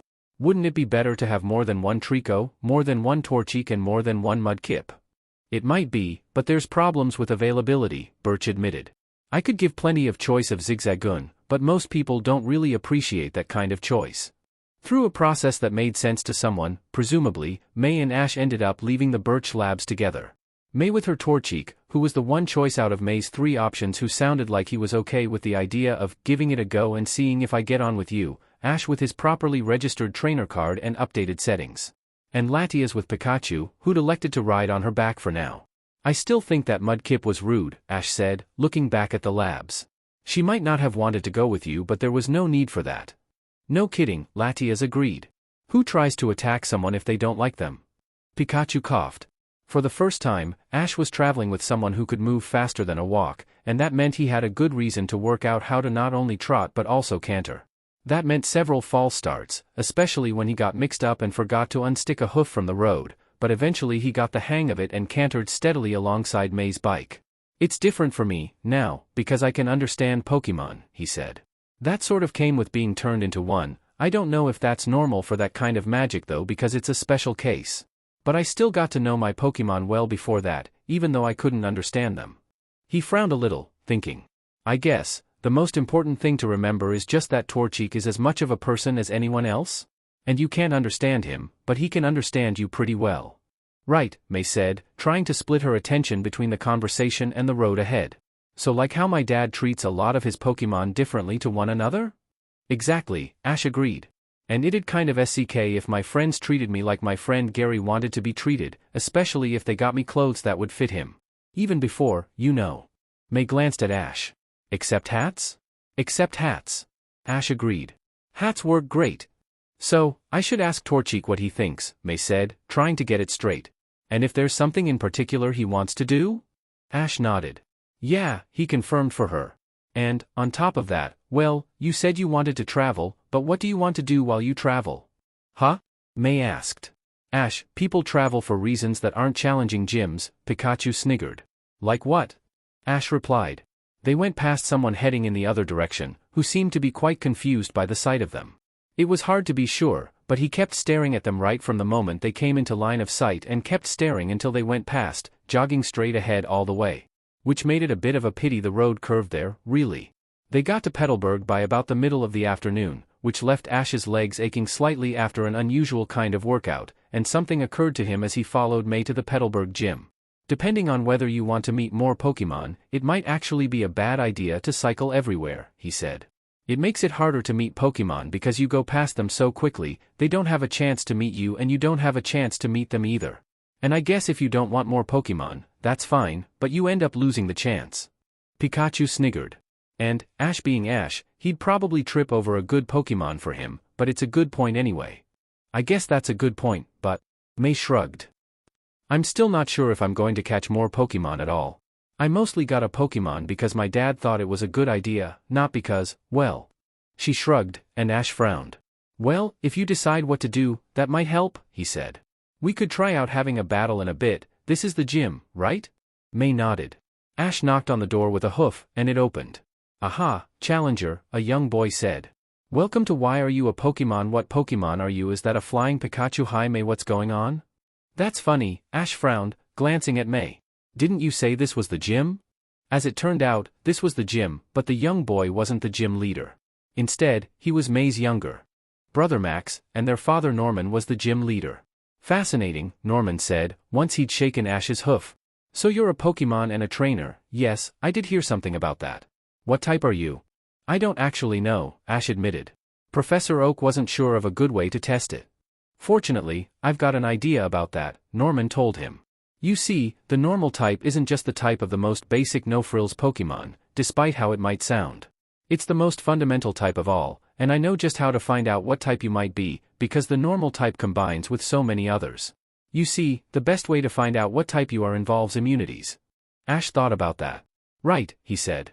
So, like how? Electric types can't be paralyzed, fire types can't be burned, dark types are immune to psychic attacks, and how most people think ground types can't be hurt by electric attacks. I mean how, Norman frowned. They are immune to electric attacks. Huh, that's funny, Ash frowned. That's how I won at least 2 badges. Well, let's see what we can find out, Norman decided. Isn't here okay? He rummaged around among his Pokeballs. Let's see, start with Kecleon. Is that alright? I don't know if you've been hit by attacks before, because you're a trainer. Pikachu's shocked me a few times. Ash admitted readily, trotting out to the middle of the gym floor. It's okay, though, I know Recover, though I haven't practiced with it yet. Well, Kecleon knows a few attacks that are going to matter here, but he's not very strong, so that works out quite well, Norman said. I usually use him for 2-badge battles because he's a great test of if someone bothers to learn more than one useful move. Kecleon came out with a flash, and scratched his head. This is a weird situation, he decided.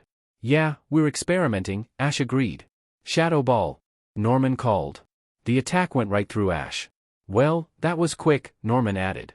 Congratulations, Ash, you're a normal type, now all we need to do is work out if you have another type as well. He clapped his hands together. And I specialize in the normal type. So I've got some tips for you. It took a lot more experimenting, but eventually they concluded that Ash wasn't any of Ghost, Steel, Fire, Grass, Electric, Flying, Poison, Dark or Fairy type, plus ruling out Ground and Rock thanks to Sandstorm and Ice thanks to Hail. That left Ash's possible other type as Dragon, Psychic, Water, Bug or Fighting, if he had one at all, and left Pikachu looking very worried. Are you going to stop now? He asked. Seeing all that happen to Ash is giving me anxiety. Pikachu thinks we should stop, Ash said. It's been helpful though. He glowed faintly. It's the first time I've had a chance to practice Recover. You're a good kid, Ash, Norman said. I don't think I'd be this optimistic if I was in a situation like yours. I figured that it'd be a good chance to get a gym battle, Ash replied. I'm out to win my first Hoenn Pokemon badge. Now, that I can do, Norman agreed. Since you don't have any Hoenn badges, I'll give you the choice. Do you want this to be a serious battle where I try at a high level, or something easier? I don't know if you've got Pokemon you want to train up from here or not. Something partway up the scale would be best, Ash decided. I've got some of the Pokemon I used in the Silver Conference with me, but mostly Phanpy is new and Young and Unknown is new. Then there's my friend, who could take part if she wants. What do you think? I think I could give it a go. Latias squeaked back. I think Norman's been nice so far. But I'm not very experienced. Oh, so that's how Pikachu is flying, Norman decided.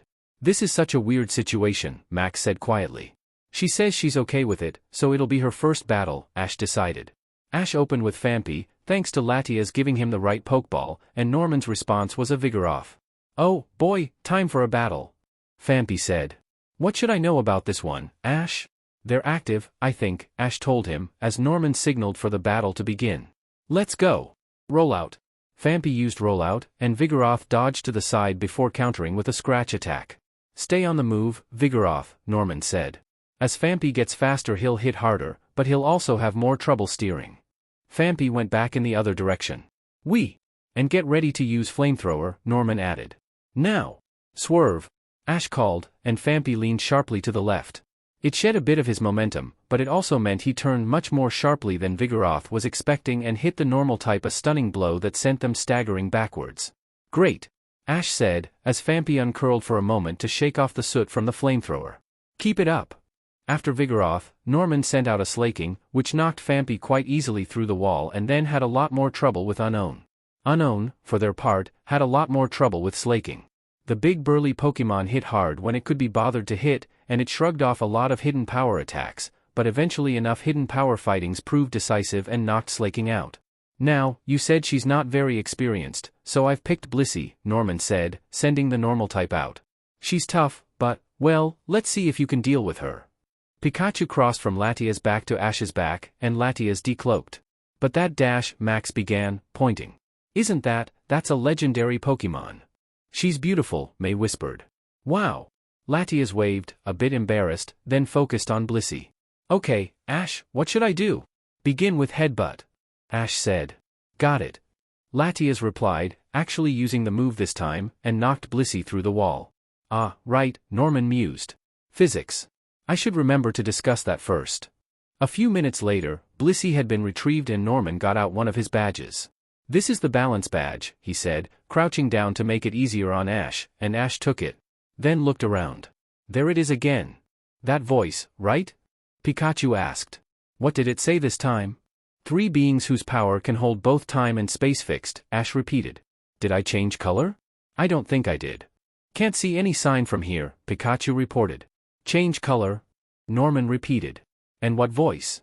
When I won my first badge after changing, it changed what color I was, Ash replied. That was the rising badge. Pikachu, can you get my badge case? And I heard a voice, which said something else about 3 beings.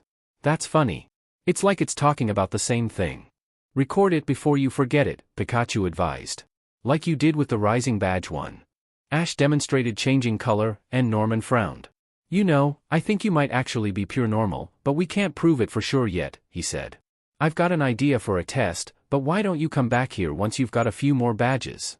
Sure. Ash agreed. Now, about those tips on being normal type, Norman resumed. From a philosophical point of view, normal is the state where you could be anything. That's why Eevee is normal, and normal Pokémon often have a wide variety of moves they can learn. May ended up deciding to follow Ash on his journey of self-discovery. Somewhat to May's embarrassment, so did her little brother, who said it'd be far more educational than school could ever be. Is this what being a Pokémon trainer is like? May asked, some way along the coast from Petalburg to Rustboro. I don't know what I imagined, but it was never like this. Max looked troubled. I don't think our experience is normal. He looked over at Brock, who'd rejoined Ash after, in his words, finding out that everything was actually fine at home. Is it normal? I've only ever traveled around with Ash myself, so I couldn't tell you, Brock answered. But as a gym leader, I did see a lot of trainers come through. He began to check points off on his hands. A lot of trainers who came for the first badge only had 1 Pokémon, or maybe 2. Even trainers who came for their 4th badge often didn't have a full team, and by that point the number of trainers really started to drop off. Ash is just really good at befriending Pokémon, not even capturing them in the normal way, and that started well before he became a Pokémon, and I'm mostly sure that he's particularly good at encountering unusual Pokémon, as well. You mean like Unown and Taillow? May said. And Latias? I guess I can see how they're unusual, but is that really typical for him? They looked over at where Ash was coaching Latias through a kind of corkscrew movement in the air, having Taillow demonstrate as someone who knew it already. Taillow being so resistant to electricity is like Pikachu, who can do some strange things with electricity, Brock told them. I've never met an electric type as strong as Pikachu before, maybe that Zapdos we met once. Zapdos? Max repeated. That's a legendary Pokémon. Yes, Brock agreed simply. Pikachu is strong, don't forget it. But even the Pokémon he met in Kanto are unusual as well. I think being with Ash has always meant, and will always mean, that things are a little strange. Not long afterwards, they got another example of how things were a little strange. Who are those guys? Max asked. May, did you meet them before? May shook her head, but Brock scowled and reached for a Pokeball. It's Team Rocket, he said. Jessie laughed. That's what you say, she said. Behold, our Trevenant mech. It's perfection. James agreed. Or, almost perfection, because there's only one source of perfection in this world.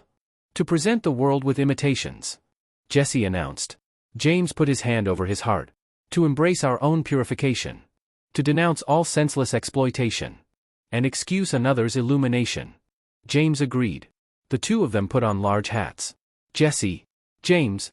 Everyone's welcome to the congregation, Jesse continued. But Jirachi should wish for inspiration. Meowth, that's an oration. Meowth concluded. What's Jirachi got to do with it? May asked. Ah, you must be new. James said grandly. Don't forget to make a donation. Taillow, let's handle this. Ash decided. Unknown, come on out. Letter form. Taillow, carry them into the mech. You're not beating us that easily. Jesse said, raising a mechanized arm to bring it down onto Taillow and Unknown, only for the arm to stop in midair. Great work. Ash called, to the invisible Latias. Now, Taillow and Unknown, use hidden power. Start with electric. After several different kinds of hidden power had made the mech malfunction, then Onyx's tail had made it explode, and that plus Pikachu had sent Jesse, James and Meowth hurtling off into the distance, a Trico dropped down in front of them. You're not a human, he said, pointing at Ash. But you were giving the orders. Why? I'm a Pokemon trainer. Ash replied, indicating himself by curling a hoof up. And my friend Brock is one too. May's not sure what kind of Pokemon trainer she wants to be and some of them have different terms for them, so I guess she could be one or not. And Max isn't one. Interesting, Trico frowned. Your Pokemon did some strange things. Can any of them help us? Our tree is in trouble. Can we help with an injured tree? Ash said, repeating Trico's question for the humans. Unknown pulsed. That is within our capabilities, they stated. Oh, great. Ash brightened. Sounds like we can, Trico, so lead the way. Ash had to give Unknown the instruction to heal the tree, which was something to do with root access. The exact wording was a bit unclear, but once it was sorted out the Trico who'd approached Ash was so impressed that he volunteered to join Ash's team. I think I'm starting to see what you mean, Max told Brock. That's Ash for you, Brock agreed. Show me again, Pikachu? Ash asked. Sure. Pikachu agreed, loping back to Ash, then turned around and used quick attack again. Ash watched as Pikachu darted off, then focused and tried to do the same. That just resulted in him galloping along, which worked for a few seconds until he realized what he was doing and stumbled, but, while he didn't trip over entirely, it wasn't the move he'd used before. Maybe we're doing this wrong, Pikachu considered. You're trying to run fast, but instead what you need is a sudden discrete burst of lots of speed. Right, Ash replied, thinking. Right. So when Latias uses headbutt she's flying as fast as she normally does, it's just she's controlling how she hits the target so she doesn't get a big headache, but when you use quick attack then you speed up because of the attack. And when you used whatever that was, you just blurred forwards, Pikachu agreed. So it's something different. He tapped his paw on the ground. Maybe we should try this, Ash. Hey, Latias. Latias put down her plate and flew over. Yes? Pikachu tossed her Ash's spare hat. Go and put that somewhere that we can see it a long way away on the ground. Hey! Ash complained. Don't worry, I know what I'm doing, Pikachu said, as Latias zipped off to put the hat on a stump a couple of 100 yards away. Now, try to go and get that hat, but you're not allowed to run or even trot. He raised his voice again. And Latias, pick up the hat again when Ash is halfway there. So, what's it like cooking for so many different Pokemon? Max asked. I never really thought about it before. Well, usually I start with generic flavors, but you can get some quite varied mixes once you know the specific needs of the Pokemon, Brock replied, stirring a big pot of curry. And it's always helpful to add in something that's more human food styled, especially for Pokemon like Latias, and for Ash too, but everyone likes some variety. He showed off some notes. Really, it's like cooking for lots of younger siblings, all of whom have different tastes. Another way Pokemon are different, May said, then threw a small ball of yarn for Torchic.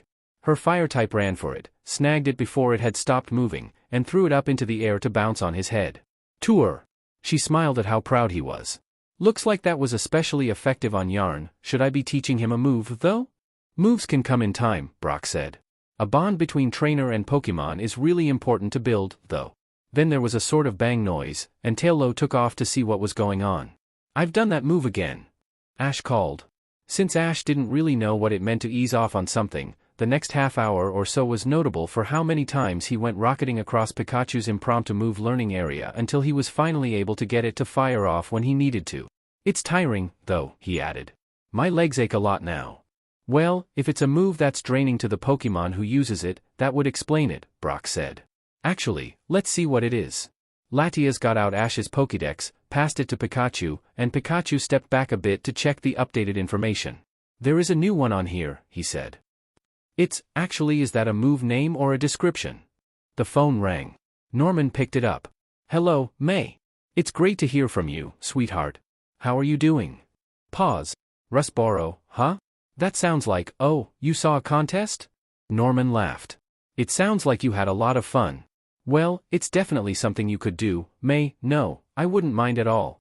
And how's Torchic doing? Another pause. Torchic and Wurmple, sorry. It sounds like they're getting on great. Anything else you want to mention before Dash? Norman stopped. May, he said, after a longer pause. I'm going to hand you to your mother in a moment. That's not because I don't want to hear from you, I really do. I want to hear how Max is doing as well. But I'm going to have to spend some time first getting over the idea of Ash being a normal type with extreme speed because that is practically the Mew of the normal type. He passed the phone over to Caroline. Dear? Caroline said, after a moment. What does May mean? She mentioned that to Ash and he said he saw one once? This looks like the right place, Ash said. Brock, that's right, right? Well, I thought the right place was the gym, but more fool me, Brock replied. I wonder if there's a rock-type gym leader out there who doesn't have to take care of lots of kids. You were a rock-type gym leader, weren't you? May asked. Or you still are? I am, Brock agreed. I'm not on duty now, but, then again, I am still around lots of kids. 3, anyway. Hey! Ash protested, then knocked on the school door. Are you here to challenge Roxanne? The receptionist asked, through an intercom. We get a lot of people doing that. You should go back to the gym, she'll be there in half an hour. That's quick, Max replied. Or, slow, depending on if she's supposed to be available right now. She's teaching Pokémon classes anyway, the receptionist replied.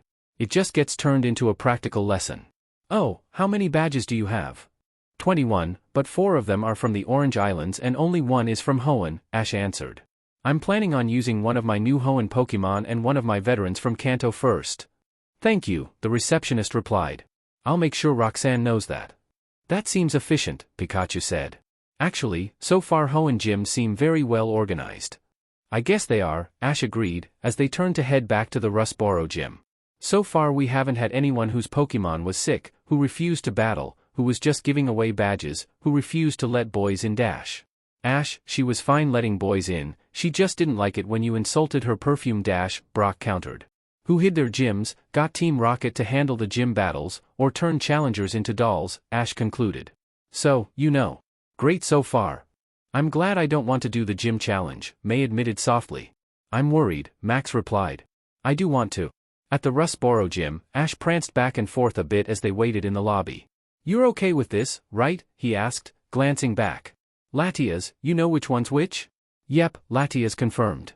I'm sure it'll go great, Ash. True. Ash agreed. It's like with Harrison, right? Even if I don't win the badge today, it's just a reason to improve for next time. He chuckled. Of course, it's easier to remember that if you haven't just lost a battle. The doors opened, and Ash went ahead. On the other side of the arena was a young woman in a dress, and seated on the rows of seats behind her was what looked like a whole school class. Greetings, Challenger, the woman said. My name is Roxanne. I have to say, you're very young for a Pokémon gym veteran. You should know that you're not meant to send out 2 Pokémon at once, especially before the match rules are given.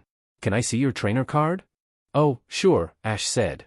But, Pikachu's my friend and he doesn't like Pokeballs so he never goes into his Pokeball, and my other Pokémon is here to help me send out my team not to fight. I haven't sent any out yet. Roxanne blinked. Wait, you're the challenger? I thought it was that kid next to Brock. I'm Ash Ketchum. Ash introduced himself. I don't know what Pokémon I am yet but I have a valid trainer card if you still want to check that. What are the match rules? It's going to be 2 Pokémon aside, Roxanne said. And no, I don't need to check your trainer card. When you're ready, send out your first Pokémon. I think I just got insulted somehow? Max whispered to Brock. Why does she recognize you? Rock-type gym leaders, probably, Brock replied. While they were talking, Latias took a Pokeball from Ash's bag and dropped it for him to take. It went clink as he tapped it with his hoof, then he held it out. Go, Trico. Graveler, Roxanne responded. Rock throw. Dodge, Trico. Ash called. Then, use that rock to change direction and use pound. Roxanne nodded. Interesting, she said. Keep using rock throw, Graveler. Class, what can we learn from Ash's orders? One of the kids put their hand up. Gracie, she invited. Why is that trainer a white Stantler? Gracie said. Is that ring real gold? Another asked. Did that pokeball float out of his bag? After several minutes, Graveler was swaying on his feet a little, Trico was unhurt but exhausted from all the dodging he'd been doing, and Roxanne had finally managed to move the questions off Ash to Ash's Pokemon. Is it that he doesn't know a grass move? Gracie eventually asked. That's correct, Roxanne said, trying not to sigh in relief. Using Pound against a rock type, which is a not very effective move, is a sign that a grass type doesn't have a strong or even neutral move. That goes doubly when the rock type is also ground type, as there's a shared weakness there. Come on back, Trico, Ash called. Great work. Bulbasaur, your turn. Ash recalled Trico, then sent him out again to watch. Bulbasaur appeared on the field as well, rolled his neck a bit, then used Razor Leaf and slammed Graveler backwards. And that's an example of a Pokemon with a grass-typed move, Roxanne went on. While Graveler was tired out from being hit so many times with Pound, you can see the difference. She recalled Graveler and sent out a Nosepass instead. Nosepass doesn't have a double weakness to grass, though. Sandstorm. Dig. Ash called, squinting and using foresight to make sure he could see what was going on. Roxanne blinked. Dig? Really? Now. Ash continued, once Bulbasaur was underground. Use Vine Whip up through the hole. Ooh, this should be good, Pikachu said, leaning forwards. Latias, watch this. You know, I'm not entirely sure that Vine Whip should be able to do that, Roxanne complained, once Bulbasaur was done. But I can't say you didn't do well. You've won my badge. She held it out, and Ash took it, his ring immediately changing from gold to bronze, and the gems set in it changing to a sort of creamy topaz color. It gathers power from the plates. Listening for the flute song, Ash recited. That sounds like it's out of order. What's the it? I guess we'll find out eventually, Brock decided, as Pikachu typed that one into the Pokédex. And, Trico, Ash went on. I think you did great, but Roxanne's right, you really do need a grass move. But you could probably do with that other move. Iron Tail, I think. And you and Pikachu could learn together. After consulting a map, Brock suggested that they should head back down the coast and visit Dewford that way. It was on an island anyway, so they'd have to take an unusual route to get to it either way, and it seemed like a better option than heading north first. Before they could get going, though, Max met someone from Devon Corporation and was invited in for a tour. That turned into the whole group being invited in, especially once Max's new acquaintance turned out to be Mr. Stone himself, and once Mr. Stone saw Ash, and he explained one of the latest projects of Devon Corp. We're trying to revive fossils, Mr. Stone explained. Ancient Pokemon, preserved in rock, but which could still be brought back to life through DNA.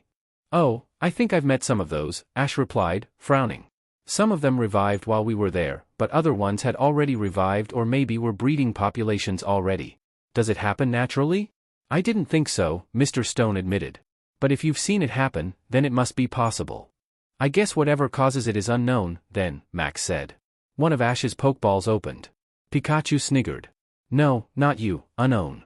Understood, Unknown stated, hovering next to Ash, then floated over to look at the workbench. It sounds amazing that you can just take something from millions of years ago, and then turn it into a living Pokemon, Ash said. How is that even possible? Evaluating, Unknown stated. Requirements consist of the following. DNA scanning. Emulation of original Pokemon. Protein synthesis. Generation of complete form. Creation of merged reality. That sounds complicated, Ash admitted. It's really cool that anyone can keep track of that. Science is amazing. He tapped a hoof on the floor. To just create a Pokemon based on nothing but DNA. Instructions receded, Unknown stated, transitioning to alphabet form. Then there was a very bright flash and a large reptilian Pokemon, mostly red but with predominantly white feathers and accents in blue and pink and black, appeared next to them and knocked the desk over. Whoa! Max gasped. What just happened? Are you okay? Ash asked. I am very confused, the Pokemon said. Who am I? Latias got Ash's Pokédex out. No direct match. Best guess is Cyclizer, the Pokédex reported. This Pokemon knows the move Sunny Day. Huh, I haven't heard something like that before. Ash wondered. Maybe Professor Elm added something to let it guess? While Ash might have been right, pointing the Pokédex at him a second time just resulted in a moment's processing before it announced that he was Ash Ketchum. Well, worth a try, Pikachu shrugged. Good idea, Latias. Ash crouched down to the lizard-like Pokemon. So, I don't know what to call you, but can you say some things? Some things, the Pokémon replied, baffled. How would that help? Well, Pokémon can usually only say things made up out of their name, Ash replied. So Pikachu is saying things in Pikachu, which is all made up of the syllables Pikachu, but I hear it as normal speech because of, I guess something to do with magic or whatever Pokémon I am. I'm not sure how that helps, the Pokémon replied. What's a Pokémon? Well, Ash, I think the longest string of syllables I heard there that didn't sound out of place is Koraidon, Pikachu supplied. Well, saying those things helps because it means my friend Pikachu here can listen to what you're saying and work out what your species probably is, Ash explained. You're probably a Koraidon, is our guess, which I've never heard of before, but I've never heard of a me before either. And, I guess you're kind of like a just-hatched Pokémon, right? You don't know a lot of things, but that's okay, you never had a chance to learn. It's like Phanpy. I am very lost, the newly named Koraidon said. What did your Pokémon do there? Mr. Stone asked. Is that something we can do ourselves? It'd be really helpful if we could create fossil Pokémon that quickly. Admittedly, I'm not sure what the fossil Pokémon is a fossil from. What did happen, Unknown? Ash asked. Could Mr. Stone do it? Rapid creation, Unknown clarified. Manifestation of past Pokémon from extrapolation of DNA. Subject Mr. Stone has insufficient privileges. Right, Ash frowned. And, it's probably not a good idea to make Pokémon out of thin air, okay? It's not very polite for the Pokémon because they don't seem to know anything. Lockout accepted on this function, Unknown stated. This isn't how I expected the tour to go, Max admitted. It's not how I expected the tour to go either, Mr. Stone said. But, perhaps you'd like to see a couple of the successes we had before? Which were using our actual resurrection machine, that is. The Anorith and Lilip they had in a nearby room did both seem very nice, though a lot of Ash's attention was on Koraidon. How are you doing? He asked. I guess I feel responsible for what happened, because I know Unknown did it but they were just reacting to what I said. So, it's up to you what happens, but I can help out. Can I come with you? Koraidon requested. You seem to know what you're doing. Pikachu started giggling, and Ash grinned nervously. I do my best, he replied. But sure, you can come with us if you want, and anytime you want to change your mind, that's fine too. He frowned. It would probably help if you had a Pokeball, but that's not required. Pokeball? Koraidon said. I still don't even know what a Pokemon is. What's a Pokeball? Can I try? Latias asked, which made Koraidon jump. Oh, sorry, a Pokeball is a small ball which a Pokemon can use as a place to live. When you're inside it's like it's a lot bigger and more comfortable. A Pokemon is a creature that can go into a Pokeball, more or less, which means anything except humans. Mr. Stone over there, and May, Max and Brock, they're all humans, Ash explained. There's lots of humans and even more Pokemon? Latias, can I have Unknown's Pokeball as a demonstration? When they left Devon Corporation, it was with Koraidon as a new member of the team, and one who was quite happy to just go into their new Pokeball and spend some time relaxing. Latias volunteered to help out by explaining some background knowledge things for them when they had a chance, and so did Pikachu. Then, after that, they had to go a bit of a way back down the coast for the best boat ride to Dewford, and a trip back down the coast meant camping out. They got set up early, in the middle of the afternoon, to leave some time in the day for training. Koraidon stayed in their Pokeball for now. Ash wasn't sure if they were a boy or a girl and really it seemed like a bit of a difficult question to spring on someone who didn't understand it on their first day, but Bulbasaur got to work teaching Trico how to use Razor Leaf, Pikachu started helping May, Torchic and Wurmple understand the difference between basic and more complex attacks, and Ash started demonstrating extreme speed for Taillow. Then, because he could only do it a few times before ending up exhausted, switched to helping May understand the kind of points Pikachu was making. It was a nice, cozy sort of afternoon. Are you ready to eat, Koraidon? Brock asked. I'm not sure what you prefer, so I've set up a testing platter. Koraidon came out of their Pokeball, then looked up in confusion as the clouds parted and the evening sun shone more strongly. What just happened? Ash realized. That looks kind of like the move Sunny Day, but you'd know if you'd used it, right? I've never used a move before, Koraidon said. The other ceiling didn't look like that. What's that? That's the sky, Latias told them. Oh, of course, you haven't been outside at all. I didn't think of that. I don't think any of us did, Ash said. Koraidon, how about you eat now, okay? We can explain how the sky works later. He frowned, thinking about how to explain eating to someone who hadn't, then picked up one of the berries in a set. You can pick up food, and put it in your mouth, or... I guess the other option is to just pick the food up with your mouth directly. And then you chew on it, which is, breaking it up with your teeth. And swallow it down. Some things taste better than others, but which ones taste better depends on who's doing it. Ash bit off some of the berry, chewed, and swallowed. Like that. Okay, Corraden replied, looking with intense concentration at the things on the plates, then carefully picked up a Tamato berry. After a careful half an hour of eating, Brock had a set of notes on what Corraden did or didn't like. They'd sampled at least a little of everything, but their response had mostly been from dislike to ambivalence to mild interest. Except for the bread, which had been completely finished off in about 3 bites. Well, Brock decided. I think I can sum up what kind of food I'm going to cook Corraden from now on. You can? Ash asked. How? Sandwiches. Brock replied. Plus, any Pokemon food needed for a specific purpose is going to involve croutons. What are croutons? Oh, I think I can do that one. Latias said, pleased to be able to contribute. They're sort of like little bits of toasted bread, they turn up in different kinds of food. Corraden liked their lips. I don't know, somehow. I didn't expect being a Pokemon trainer to be like this. Huh? Max asked, yawning. May? Were you saying something? Oh, sorry for waking you up, May apologized. I was just thinking. She patted Torchic on the head. I think what I wasn't realizing was. I was imagining that being a Pokemon trainer would be about having to live with a Pokemon. Torchic puffed out his chest in indignation, and May giggled. I didn't think about how knowing the same person for a while turns them into a friend, unless you really don't get on.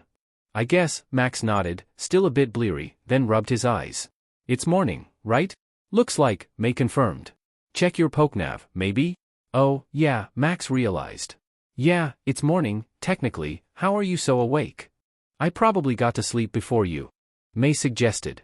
Despite how you were explaining the types to Corraden. Max nodded. I guess, he agreed. It's nice to help out, but I think I've already made some realizations about how the things that you get taught in classrooms aren't the same as the things actual Pokemon trainers know and use. He waved vaguely in Ash's direction. Like, all of that. True, May agreed. She stretched. So, Torchic, what about if we try and get something working? Maybe try one of those things Pikachu mentioned about how to use Ember. Torchic nodded, very interested. Then let's see how much progress we can make, May decided. Only, somewhere we won't wake up the boys. Max was already trying to crawl back into his sleeping bag. Actually getting to Dewford mostly involved taking a boat, and partly involved Latias getting bored after half an hour and towing the boat to Dewford. Since she did that from underneath the water, she didn't pull the boat into anything, but she did leave Mr. Briny looking with a great deal of confusion at the fuel he'd used that day. And, here we are, Ash said, as he trotted off the SS Wingull. Dewford Island. There was a flash as Corraden came out of their Pokeball. What is an island? They asked, then noticed they were wobbling on the edge of a narrow wooden pathway and returned themselves with a hasty flash of red light. Oh, well, I can explain, Ash volunteered. So, land is anything that's solid, really, and it's things you can walk on. Everything you've seen so far has been on the land.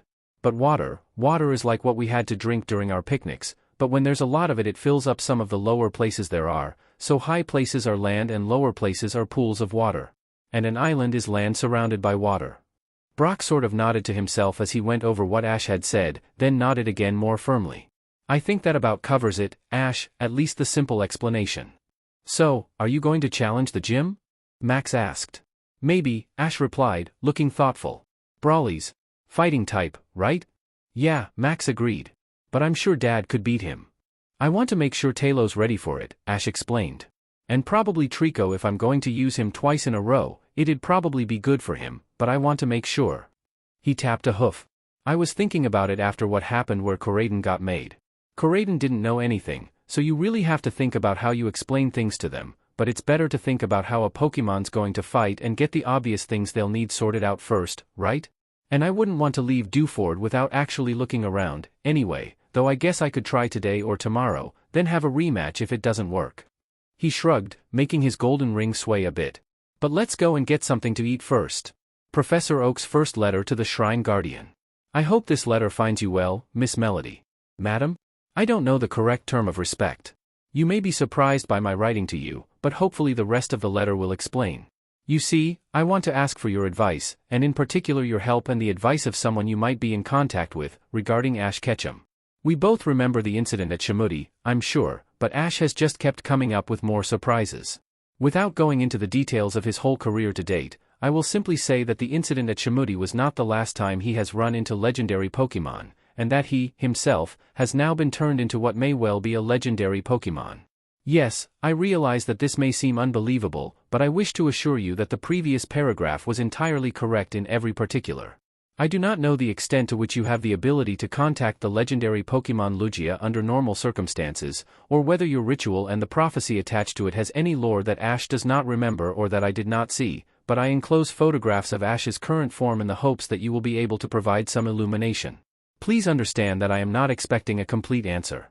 It would give me great delight to discover that you had the solution, both from a scientific perspective and from the point of view of helping Ash understand what has happened to him, but even if you can simply tell me that nothing is available, that is, in and of itself, helpful. Yours, Professor Oak. Okay, sadly the chapter is over, and if you enjoyed the video just leave a like, and subscribe with post notification, so when the next chapter is ready, you will be notified. Okay, see you in the next video. Bye.